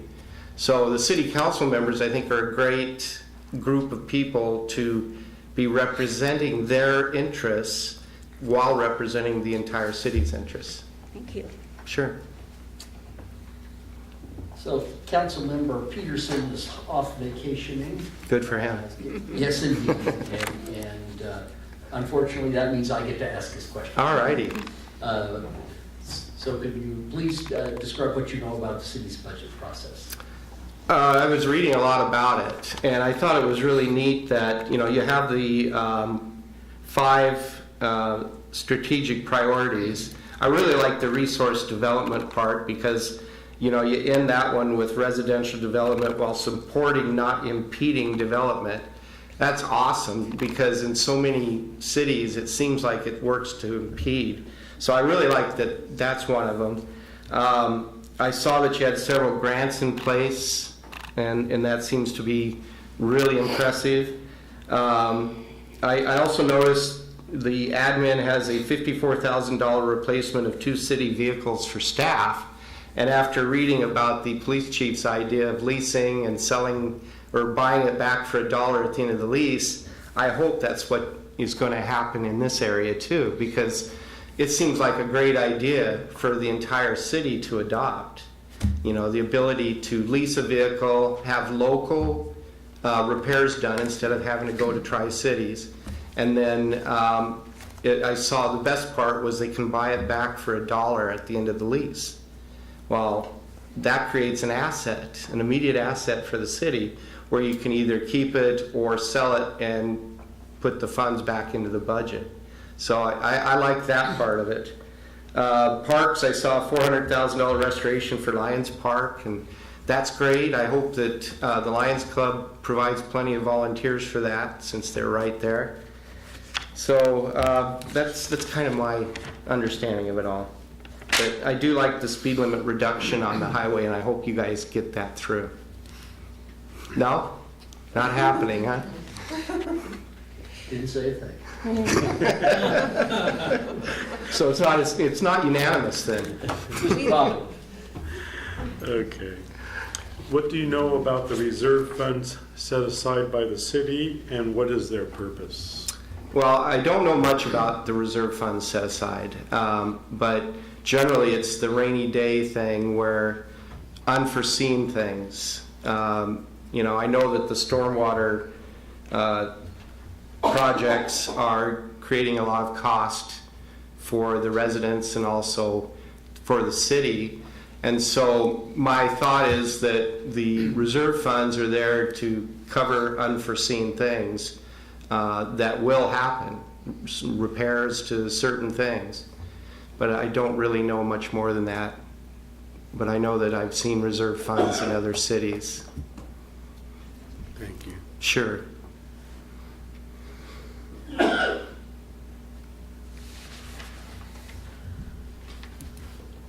What do you see as the top issues that are facing our city?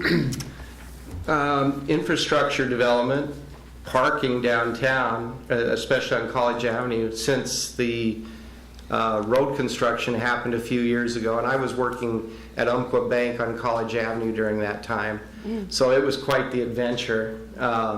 We had a lot of people parking in our parking lot and walking to downtown from there, which was fine with us because we were trying to be supportive. But certainly we need to have some kind of parking for customers in the downtown area to help increase them coming here versus going somewhere else. As buildings become vacant for whatever reason, if there's a way to perhaps purchase them on a bargain and turn them into either a business or some kind of parking, that's something I think that would be a good thing to do. And so the infrastructure thing and increasing the tax base is the thing that I think makes, that's for every city and every town, right? But I think that that's a big thing for us too. So how would you approach finding a solution for increasing our tax base? It's talking to different vendors out there. For instance, several years ago, Costco was coming here, and they were going to go right behind where Walmart is. And they had the option on the land, and it was 2007, and things weren't good, and so they backed out of it. I think that'd be a great thing for our tax base, obviously, and it would eliminate my 3-hour trips to Costco too. It would. Thank you. You're welcome. Could you describe your experience in serving on any governmental boards or committees? Well, I haven't been on any governmental boards. I've been board president for the Home Ownership Center in Vancouver, Washington. It was an 18-member board comprised of home builders, lenders, title companies, and other professionals in the county. And I was the president of the board for 2 years and treasurer for 3 years. I was on it for 5. And so we felt like we were really accomplishing something. We wrote HUD grants to get funding. We supported the city of Vancouver. They supported us. And we had funds that we had rolling over for homeowner classes. And at the time, home ownership was at a little less than 50% in Vancouver. And in a period of about 5 years, it was over 65%. And that was where we were going until the big mortgage crash. But it was nice to be able to teach people how to become homeowners.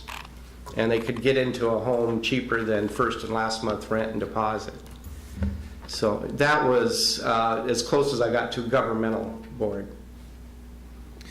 As a follow-up question, could you describe a little bit about how you work in groups? Kind of how do you go about handling disagreements or persuading others over to your point of view? Sure. Well, my big saying has always been, I got this from John Wooden, former basketball coach, you can disagree without being disagreeable. And I have a pretty good sense of humor, and it works well. But I believe that you can listen to people's opinions and you can first validate their thoughts and then just try to talk to them about what needs to change. And I do really well in groups. I am not shy and I do tend to take over conversations, but it's probably why I'm a manager, so in my real life. So I really like the engaging of people and exchanging of ideas. It's one of the things I enjoy the most. Thank you. Were you aware of the many different governmental / quasi-governmental entities the city works with? For example, other cities, counties, schools, planning organizations, irrigation districts, etc. I'm aware, but not versed anywhere near as well as you folks are. But yes, I'm aware that your reach is pretty much every direction. Yeah, you're welcome. Ms. Nahig. If the city did not spend all the budgeted general funds, how would you propose the savings be allocated? Great question. You need to have a fund for the unforeseen, the reserve fund. And so I think that would go into a reserve fund with the idea that maybe that's that much more that could be done the following year with certain projects that might not have been, as on the front burner as they may be able to be now that there's those extra funds available. So I think you put it in a reserve fund initially, and then perhaps there's a way to move projects up as a result of that. Let's say your decision would be to spend the funds rather than allocate them. What would be your plan to replenish those reserves once they're gone? Well, it's a matter of what the budget is doing. And I know that a budget has a certain percentage of chances to maybe save on some of the costs throughout the year. And so, if you're putting more money in from a previous commitment, a previous year, and you're spending, you still want to keep as much as possible in a reserve fund. You don't want to just say, well, we've got the funds, let's use them now, because there's so many unforeseen things that happen in daily operations. Thank you. You're welcome. I have a follow-on question. Yes, sir. So how much reserve fund should we have? I don't know. I believe that you have to have a certain percent of operating budget, but what that amount is, it would be group conversation. You're welcome. Are you available for our regularly scheduled city council meetings, which you mentioned, these happen. So the first Tuesday of the month is our workshop. It starts at 5:30, lasts for a couple of hours. Our council meetings are the second and fourth Tuesdays. Meetings start at 7 and last up to 3 hours. Yes, I am. Not a problem. I live 5 minutes from here. We all do. Yeah. Yeah, that's true. We're required to live in College Place, so. And if you were appointed to the city council, would you commit to running for election this year for the 2020-2023 city council position 7? Yes, I would. Thank you. You're welcome. Thank you. Do you have any questions for us? Let's see. I kind of rambled on about some of the things, but I like the college place where small town living and learning meet, as a good saying. But I've always been a big believer in infrastructure investment, and that's one of your items on here. So I really don't have questions. I just, I think the job you guys do is really tremendous, and it'd be a pleasure to be a part of it. Thank you. Thanks. Any of the council have any further questions? Thank you. Thank you very much. My pleasure. Thank you. We're Thanks, interviewing Alex. 7 this evening. At the end of those interviews, we'll go into an executive session. The council will pick a nominee for the replacement of council position 7. Thank you very much for your time. My pleasure. Thank you, folks. Take care.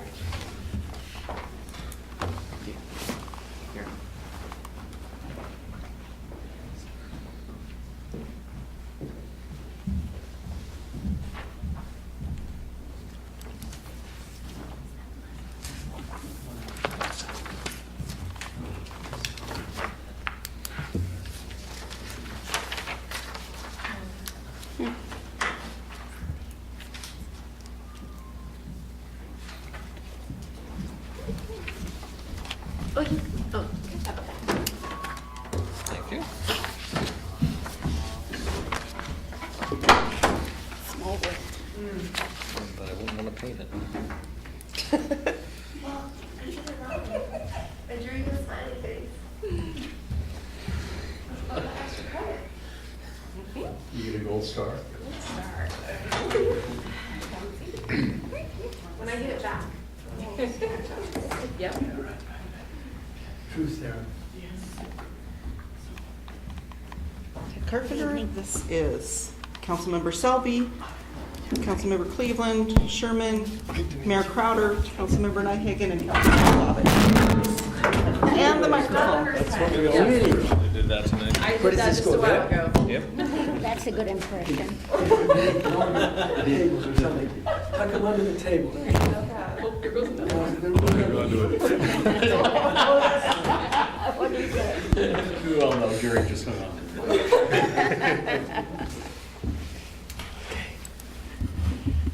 So, Mr. Carpenter, we have some questions for you. Imagine that. I can't imagine, I know it's shocking, but it is true. Okay. At the end of those questions, I'll give you an opportunity to ask any questions you may have, and then the council may ask some further questions beyond that. Without any further ado, Councilmember Selby. So what do you see as the most important duty or responsibility of a city council member? The city council member is responsible for representing the members of the community. And I would want to find out what their interests are. I would be asking and asking and asking people, talking to people, and then make good decisions. When things come before the council, you all have to make decisions based on your good judgment and decisions related to finances, related to money, related to projects, related to many, many things. And so those are the duties to represent the members of the community and to then make good decisions based on what comes before the council. Thank you. What is your understanding of the position of city council member as the city's legislative authority? What was the latter part? What is your understanding of the position of city council member as the city's legislative authority? As I've said, the council member is the one to deliberate with the other council members and make decisions for the city, to advance the city, to move the city forward. I mean, I've read so many minutes of your council.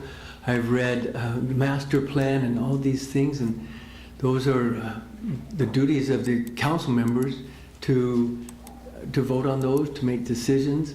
There are things that the city needs to be doing, and the city council members are called upon to, I think, represent the city in doing those things that need to be done. It's not like legislation that one brings a bill, I'm going to bring a Senate bill or that sort of thing. I was a student senator 2 years when I was in college here, but I don't see it as being that sort of a thing. What is your understanding of the relationship of city council members to the mayor and the city staff? I understand that the city staff here is wonderful. It's true. I understand that the city staff will do wonderful things to help the council members, and the work that goes into the documents that you have to study is phenomenal, honestly. So much work. And then the mayor, of course, he's kind of has, well, as the former director of community health, he's a man whom I admire greatly. Community health, environmental health, that sort of thing, public health is of great interest to me. Anybody who's been working in that area. And my understanding is that the council members facilitate what the mayor wants to do, and the mayor doesn't do things alone. He has you 5 to help, or 6, and then the team works together to make things happen. And the staff members are supportive, and you have police officers, and you have to work with the police officers, and you have to work with, of course, all the public utilities people, and decisions to be made regarding water, water distribution and wastewater collection and all of these things. And now the current issue of the stormwater, I think that's really important. I absolutely support clean streams. I have 120 feet of Stone Creek along my yard, and I love it so much, and I want it to be clean. So you can facilitate making College Place the wonderful place that it is. People love College Place, and it has to be kept nice by the council members, working with the mayor and the staff. How involved do you believe the city council members should be in the day-to-day operations of each city department? I don't think the city department would like to have the council members micromanaging at all. I think that the city council members need to be aware and certainly know who the administrators are, and know when people in the city have a question or bring something to a council member, the council member says, okay, I can suggest that to somebody in the department within the city. That would be appropriate. But the city council members are not micromanagers. We have, I think, good managers within the city. But I think the city council members also need to listen to those people and see what their suggestions are really important, what the other departments within the city have to bring to the council members. Thank you.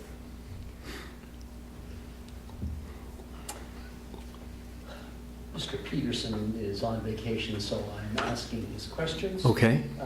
What do you know about the city's budget process? Oh, I think it probably is a lot. I do not know much about the budget process. I mean, I've read various things, but that is something that I would want to learn, and if I were in the position to understand the budget process, and I would work diligently, I would study every detail. I have a tendency to really, whatever I do with all of my might.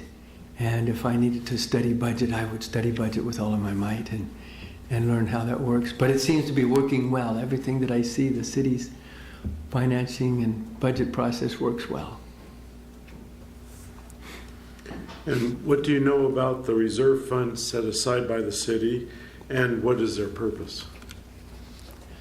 I would think that I mean, I've been in cities where the reserve fund was put to use when there was a big snowfall, and I guess that might be a good use for it.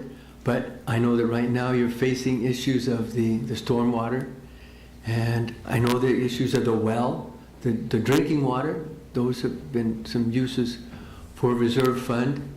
I would think if there were some big projects, such as, the city really needs to have a lodging place, a hotel. The city, I think, should work with the university and come up with some estimate of the huge numbers of people who are in here for OPS, amateur hour, for the Mother's Day, for the friendship tournament, for alumni homecoming, for graduation, and really go out there and try to recruit a top-notch lodging place and if there are reserve funds needed to help, facilitate that, I would think that would be good. Thank you. What do you see as the top issues facing the city? I think that's one of the biggest issues. I think the city of College Place needs to have a top-notch lodging place. As I said, I think about the thousands who are here on friendship tournament and homecoming, alumni, and graduation, and not one place in College Place. I would think that would be a priority. I'm glad that you're working on the water issues. I was telling one of your employees here that I couldn't hear what was going on in here. 1975, the city was redoing the sewage system, and I was the one down in the manholes with the jackhammering the ports for the inflow and outflow without hearing protection. So, it's all near and dear. I know the underside of this city. I know what's underneath the streets. I've been there. I was in putting all those pipes in. But those things need to be updated. We need upgrades. And drinking water systems fail, and we have wonderful drinking water, and we want to keep it that way. So, follow-up, how would you approach a solution for those issues? Well, the hotel, I think that we ought to go out there and research what are the best places, and literally go out there and sell College Place to those people as a great location for them to make money.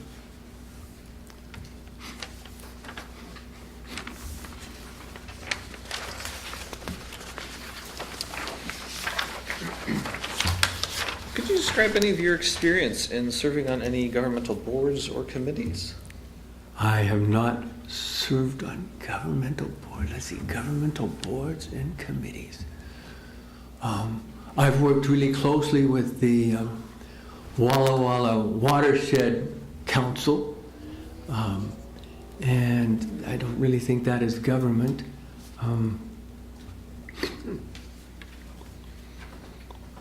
Oh, yes, I have certainly did. The governor of Utah, the Utah Lake Commission.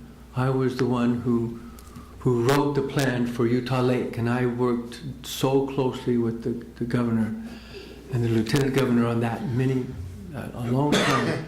Worked closely with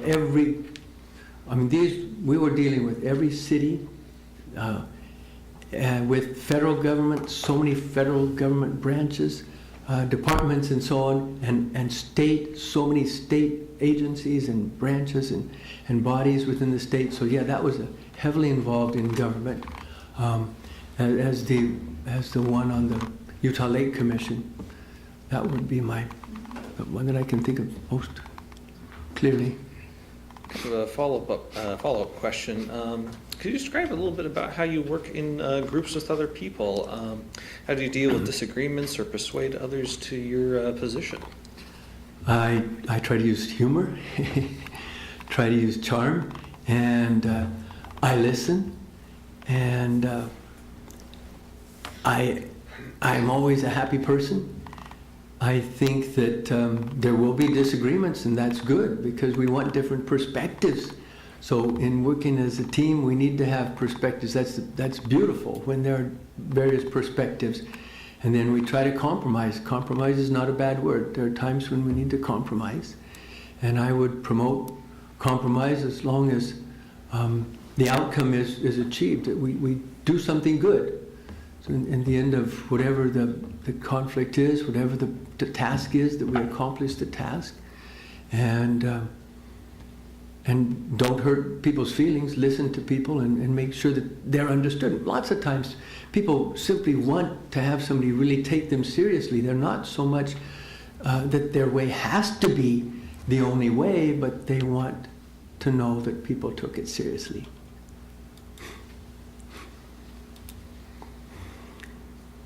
So, Mr. Carpenter, are you aware of the many different governmental, quasi-governmental entities the city works with? For example, other cities, the county, schools, planning organizations, irrigation districts, and so forth? Yes, and I mean, absolutely. There would be so many different state governmental issues. We're dealing with schools, of course, dealing with land, dealing with pollution, dealing with traffic. Yes, county, so many different county planning and zoning and absolutely even, yeah, there are many and I'm aware of that. Thank you. Ms. Langley. If the city didn't spend all of their budgeted general funds, how would you propose the savings be allocated? Well, I think saving is a good thing. If it wasn't all spent, let's save it some more. I would think that saving it would be a good thing because one can have a hard winter, one can have a snowy February, and I think having some money for that would be a good thing. So you're saying that it should stay in the savings? I think saving is a really good idea. I've known. Well, we all know communities that went in big trouble, had big trouble because they had no reserve at all. And I think reserve is a good thing. So I have a follow-on. How much reserve should the city have? I don't know. I do not know. I have not studied that. That's a good question, though. That would be. I hope that you have been studying that. You've been in this position. I have a good idea. Okay, good. At least one of us does. Yeah. Yes. Are you available for the regularly scheduled city council meetings? We have a workshop on the first Tuesday of the month that starts at 5:30 and lasts for up to 2 hours. And then our council meetings are on the second and fourth Tuesdays. Those meetings begin at 7 and can last up to 3 hours. I have no conflicts. I teach in the community college, and I certainly would make sure that I would not be teaching on Tuesday evenings at all in the community college. And if you were appointed to city council, would you commit to running for election this year for the 2020 to 2023 city council position 7? At present, I am thinking that I would consider that. Yes, if you want a definite, I'm not ready to give a definite on that, but certainly I'm not opposed to it. I'm not saying, I mean, it would be ridiculous to come in here for only a few months, frankly. I think it would be terrible because one has to learn so much in this position. So I think the prudent thing to do would be to I cannot see why I would not, okay, put it that way, because I think it's the only reasonable thing to do, to have some continuity. Do you have any questions for us? No, I do not. Any further questions from the council? Ms. Sullivan? I just had a question from your resume on your PhD from University of Idaho. And I was reading through there, and it sounds like you went through all the hoops, and then it said degree not completed. So can you what happened, and are you still working towards that, or what's the status? My major professor did not want me to leave. I was writing the grant every year to bring in the funding for my position. It was USDA ARS grant, and that was a big amount of money, and he did not have to supervise me at all. I did my work, I did the research, and worked on the project. I was a seed taxonomist. And when he found out that I was hired to be an administrator in another school, from that day, he never talked to me. He would come into my laboratory to eat, and he never would talk to me. He was so upset with me for leaving, and never would. I went several times up to talk to him about defending the dissertation. At the time, so it was classic. I don't know if I collected a whole file of abuses of major professors, how they abused their students, and that was a classic case. Thank you. Because yes, I went through everything. I mean, you can see, if you look at my transcript, it looks like, because you can see all the things that were done. I mean, paid for the microfiche, everything, the binding, everything. And anyway, but it was a great education. So we have 7 individuals to interview this evening. One more remaining after you. At the end of the interviews, the council will go into an executive session to appoint a replacement, and we will be going back into session at the end of that executive session to announce the appointment. So thank you very much for your time. Thank you.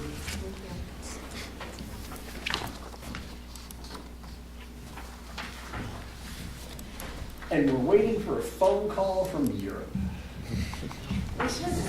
He called a little bit ago and then said he was calling back, so we're expecting it any moment. Fabulous. You need to tell Ted he can stay.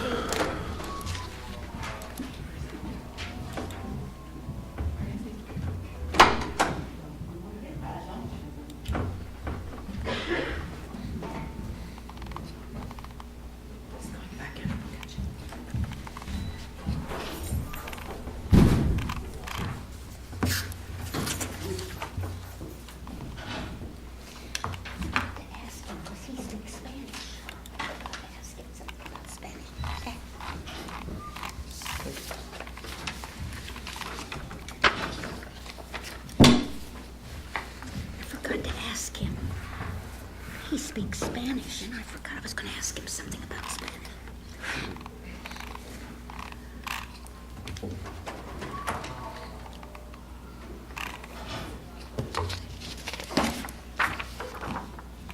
Lisa? She's transferring in the next. Oh, Ms. Nyhagen wanted to, oh, here we go. Hello. Hello, this is Randall Brenes Marua. Hi, Randall. You are here with Councilmember Selby, Councilmember Cleveland, Councilmember Sherman, Mayor Crowder, Councilmember Nyhagen, and Councilmember Bobbitt. Very good. And you can hear me okay? Yes. Very well. Coming through loud and clear. Can you hear us? Yes. Very good. We understand that you're calling from someplace in Europe. You have our envy. Yes. So I am traveling with my family on a spring break vacation, and I appreciate the City Council making this opportunity for me over the phone rather than being there. well, thank you for getting up at dark 30 to chat with us. Yes. So we have a series of questions for you. We'll give you an opportunity to ask any questions, and then there may be some follow-up questions from the council. So we'll just, without any further ado, we'll get started. Councilmember Selby. Good evening. This is Melody Selby. What do you see as the most important duty or responsibility of a city council member? I think the most important thing is to, in all your actions, obviously, to represent the citizens of College Place, and try and keep that in mind, that it's trying to make a better city, a better community for all of us. And that's one of the reasons why I want to serve in the council. I have many years of experience in city government, working for city government. And now at this point in my life, I'd like to give back to my community and bring some of that knowledge that I've gained through the years and be able to hopefully make my community better in this format of, city council and policy body. Thank you. This is Councilmember Cleveland. What is your understanding of the position of city council member as the city's legislative authority?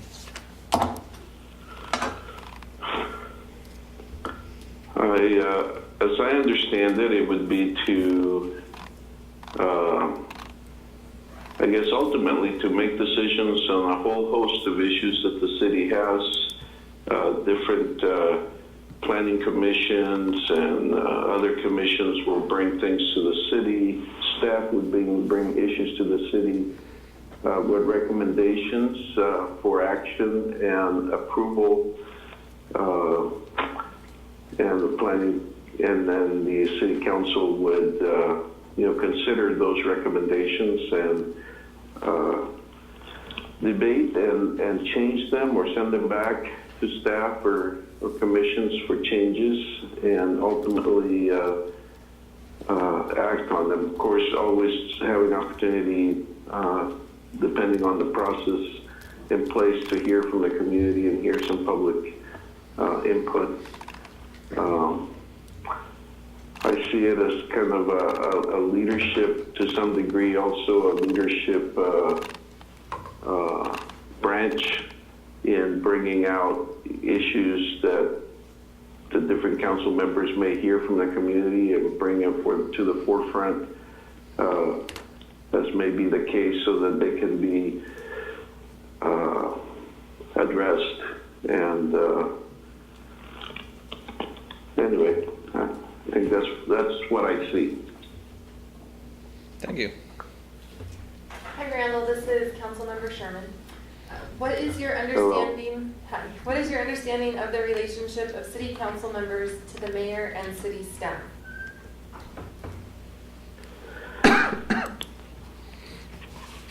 Well, again, I think that the city council serves, and they don't have any direct, let's say, oversight of city staff. We're there to meet and listen to their reports, recommendations, etc. Not in any kind of supervisory or any kind of way trying to give direction to the staff directly. And with the city mayor, I think kind of similarly, he's the executive, so he's the one that I would expect has more day-to-day interactions with the city staff and with the city administrator. And he will share our meetings and potentially give us some direction as a body. I think that we have probably a greater responsibility as members to keep our ears open in the community, hear the mood of the citizens, and hear what might be important, what might be concerns, and have those in mind as we make the decisions in whatever issue is coming before us in city council meetings. Thank you. Ms. Nyhagen. Councilwoman Nyhagen, how involved? Hello there. How involved do you believe the city council members should be in the day-to-day operations of each city department?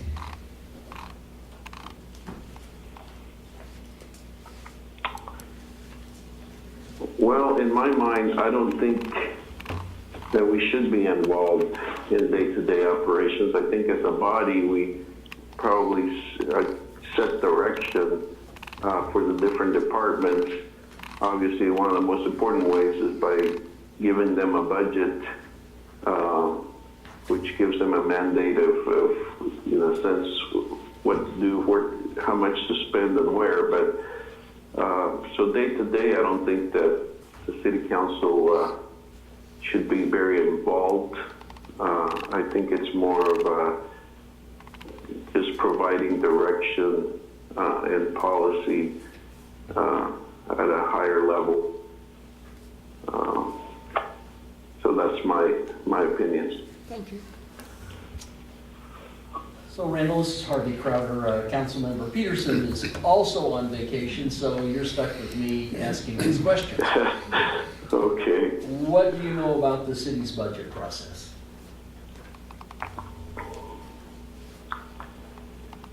So I don't know all the steps at the city of College Place intimately.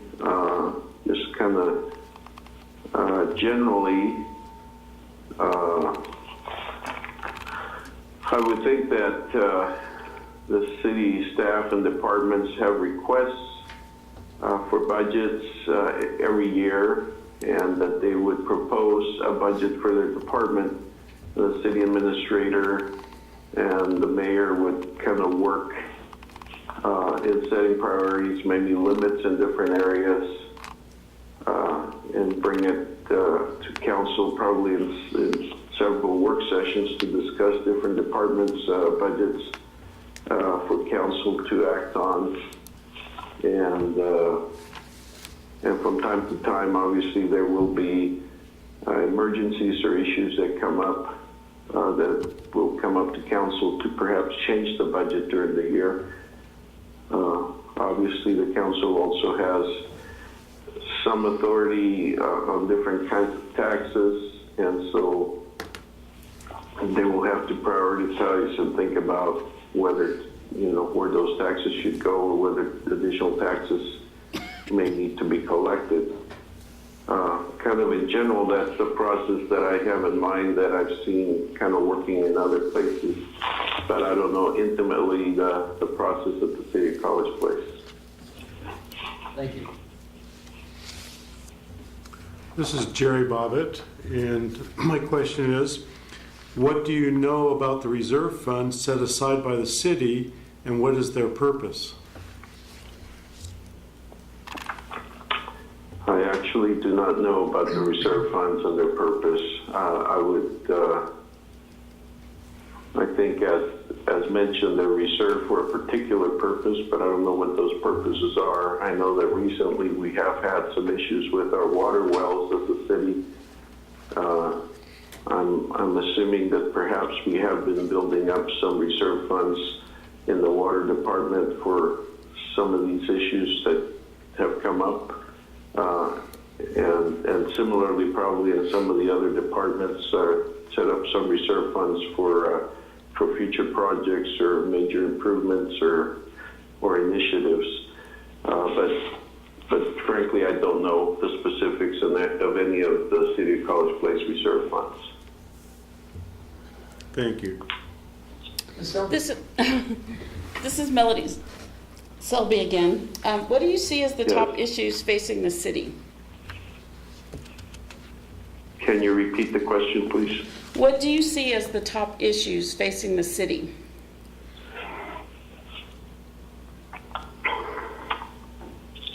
Well, from what I see, just kind of in the news, being a citizen, I think that one of the top issues right now, obviously, is our water supply and the wells and those issues that we're actually kind of dealing with as a city proactively, and hopefully that's going to be resolved soon. So that's kind of a major issue.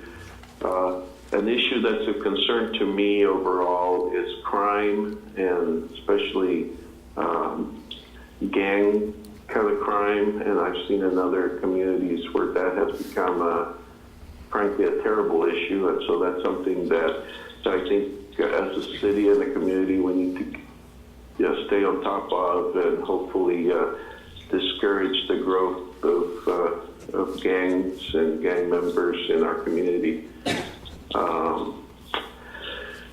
Overall, I think a big issue is balancing act of all the different needs in all the departments with the limited funds, and also looking at how the city can attract different kinds of, for instance, businesses or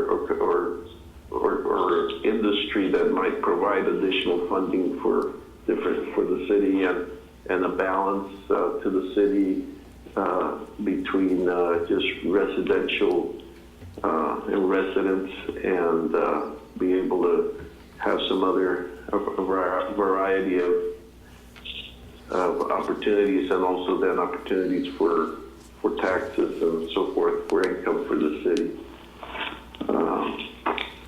So those are some of the things that I see as big issues. Okay. So as follow-up to that, how would you approach finding solutions for those issues?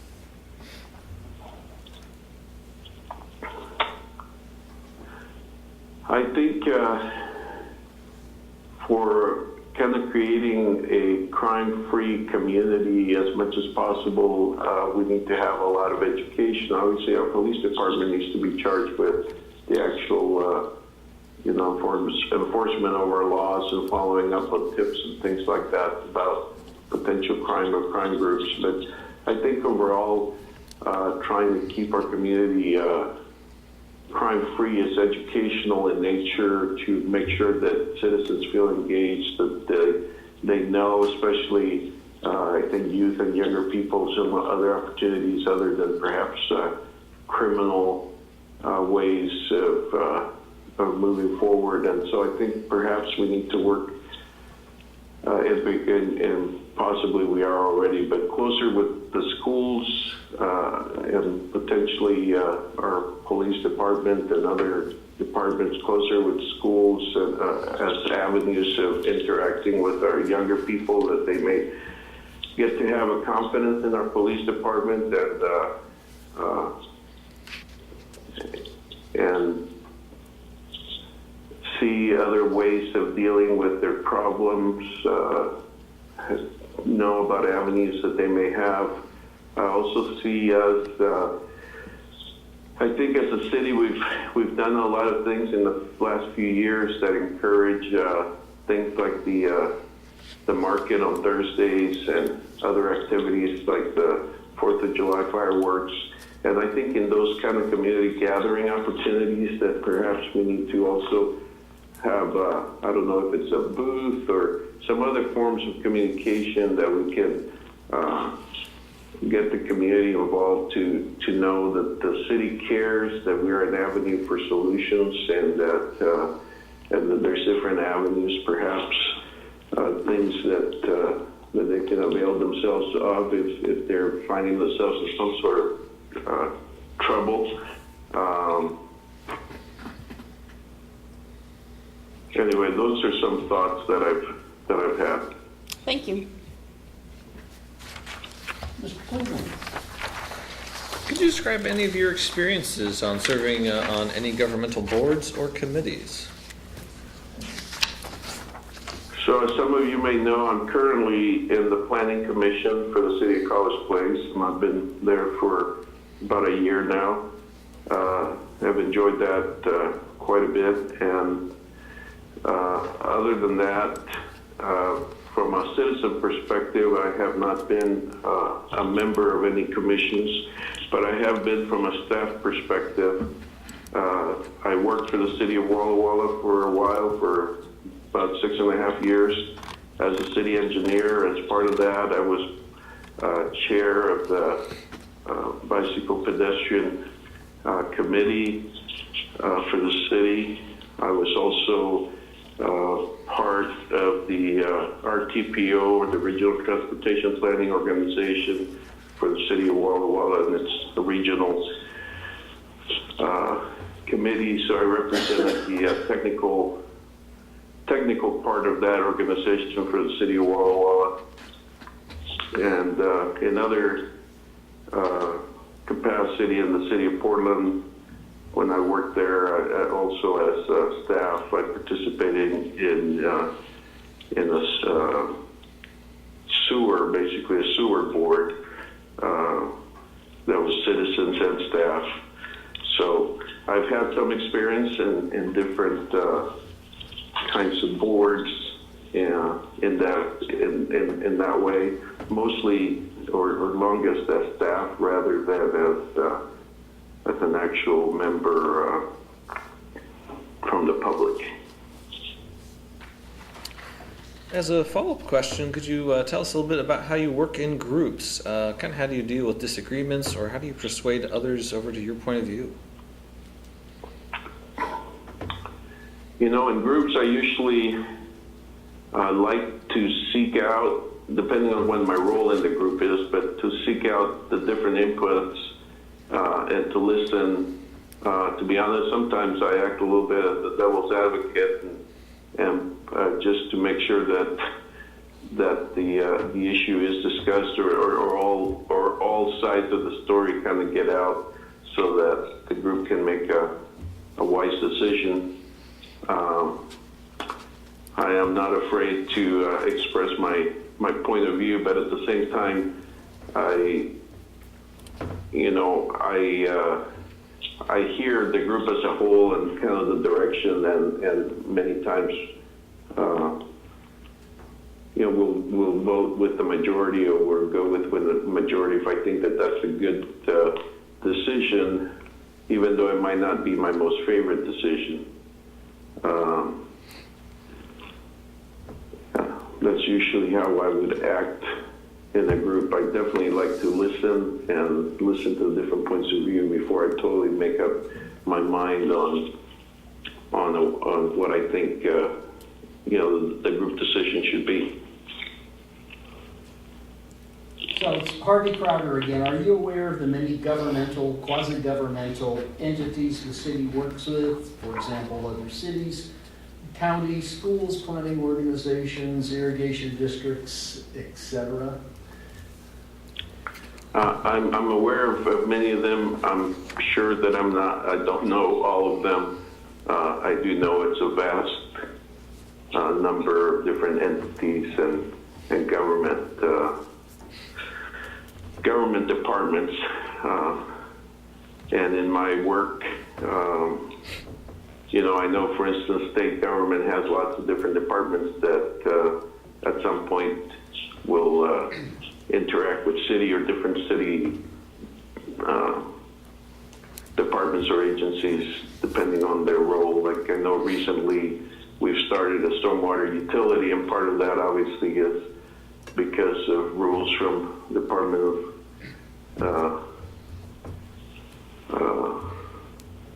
Environmental Quality or whatever it's called in the state.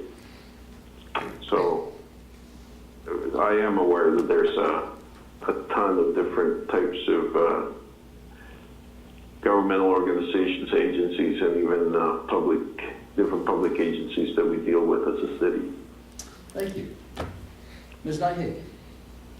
If the city did not spend all the budgeted general funds, how would you propose that the savings be allocated?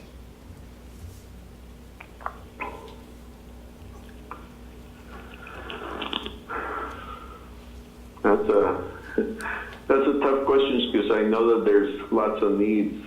So I would almost be surprised that there would be leftover funds any given year. But obviously there's many needs for different infrastructure projects. All of our infrastructure is aging, whether it's sewer or water systems.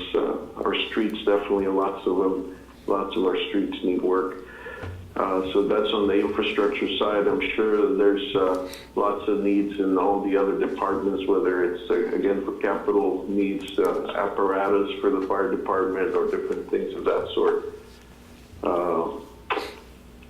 I would say that the funds need to be set aside on a priority depending on what council sees as the most important at that time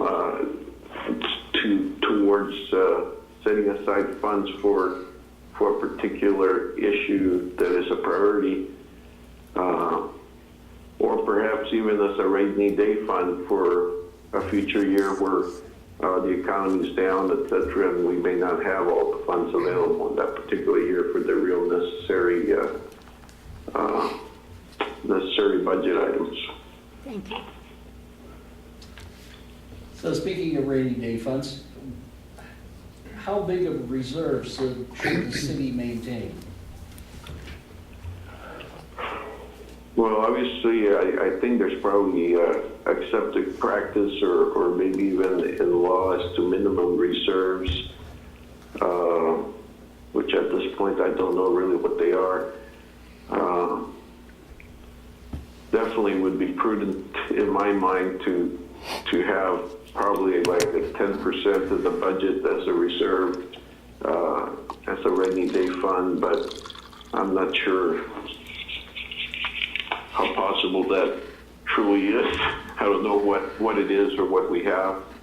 Obviously, we need to have also operating capital. I realize that as the year goes by, we're collecting fees and taxes, and sometimes maybe they don't totally line up with the expenditure. So, there needs to be some fund that's kind of a revolving fund of just in case we have some money monthly to use. Anyway, that's my knowledge in that regard. Hi Randall, this is Heather again.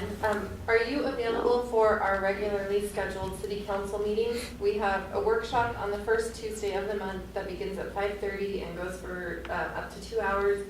And then our regular council meetings are the second and fourth Tuesdays of the month. The meetings on those nights begin at 7 and can last up to 3 hours. Yes, I would be available to most of those meetings. Great, thank you. And this is Jerry Bobbitt again. If you were appointed to the city council, would you commit to running for election this year for the 2020 to 2023 city council position 7?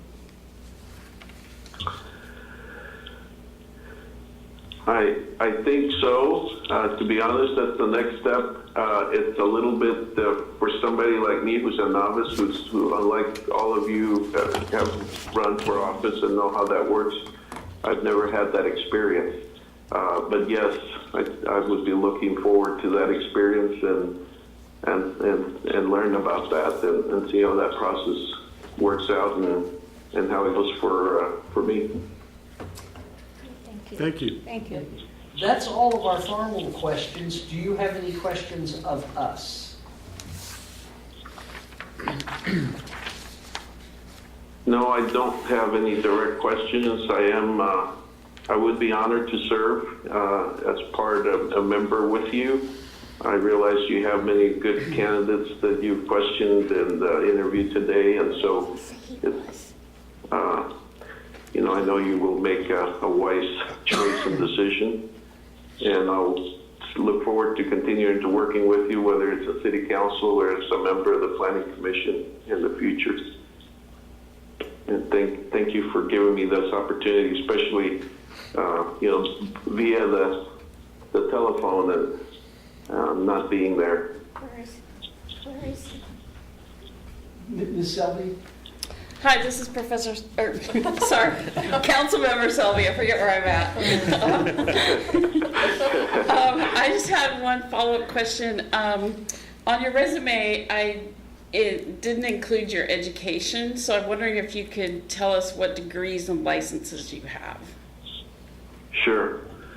I am a civil engineer. I have a bachelor's degree in civil engineering from Oregon State University, and then I also have most of the work for a master's in business administration. I did not finish that, but that's from Portland State University. I was about 2/3 of the way complete before different life decisions happened, and I didn't complete that degree. So that's my formal education. Of course, through my professional career, mostly in the public works fields, I've taken many different kinds of courses or conference, usually on public works fields or leadership management kind of courses. Thank You you. want to ask him? Queries? Where are you, sir? At this moment, I'm in a little town called Goosey in England. Oh, It's in the area of England called the Cotswolds, which are just a series of really small towns, kind of picturesque, as you might think. Some of those are these towns with buildings and structures that are 500, 600, 700, 800 years old. And anyway, enjoying some time with my family. Tomorrow we head off to Oxford. You might have heard Oxford because it's got a very famous university there. So it's one of these kind of smaller cities. We're kind of taking some of the some of the smaller cities this time around. We've enjoyed coming to England a couple of times in the past, and this time we're taking some of the smaller cities, touring those. well, if you should see the Queen, tell her we said hello. So I did not see her, but I saw her car because we were at Windsor Castle actually yesterday, and she was there. I didn't realize that that's really where she lives most of the time. And one of the guards says, okay, that's her car, and you can see kind of the nose and that arch. That means that she's ready to come out, get into the car and leave. And sure enough, 5 minutes later, the car was leaving. So I didn't really see her, but I saw her car leave. Thank you. Thank you very much. Thank And you. enjoy the rest of your vacation. Thank you. Bye-bye. Bye-bye. So, Oh, wait. we are going to adjourn to executive session. I'd like Mr. Rizzatello, Ms. Ray, Ms. Neisel, Ms. Doran to remain along with the council. I'll be right back. Yes. Lisa, Sean, And do we want to turn? we'll go into do we want to turn executive this off? session. We're going to evaluate the qualifications of a candidate for appointment to elective office. However, in any review of such candidate, the final actions appointing a candidate to elective office shall be done in a meeting open to the public. That's the revised Code of Washington 42.30.1. 0 parens H. And don't we have to say how long we expect the And we're going to executive stay in for approximately 30 minutes. So they need to leave. Yes. And we'll actually wait to go in until Ms. Sherman returns. How are we on temperature? I think we can close the outer Close the front doors. doors? Okay. Well, record now We're off record. as of 9:44.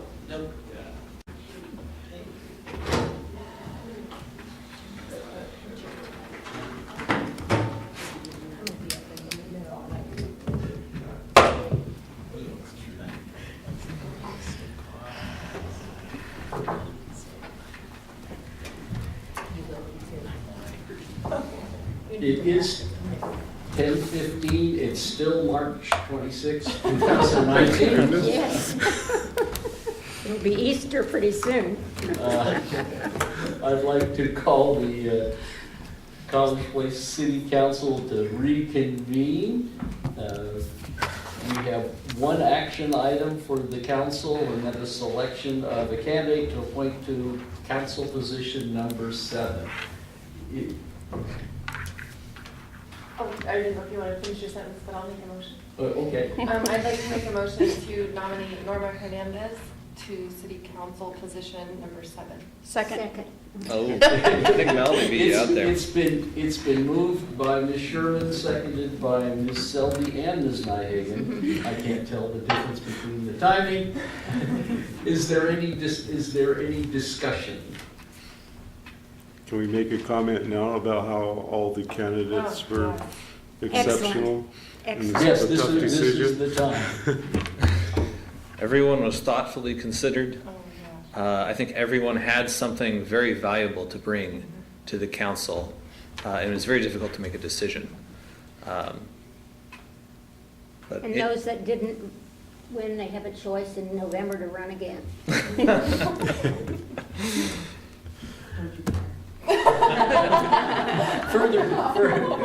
Further discussion. Seeing none, all in favor, please signify by saying aye. Aye. Opposed, same sign. Motion passes unanimously. Our condolences, Ms. Hernandez. Thank you.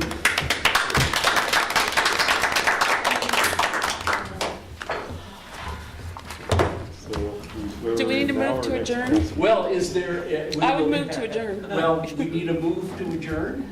I so move. Is there a second? Second. It's been moved and seconded. We're adjourned. Everyone's voting.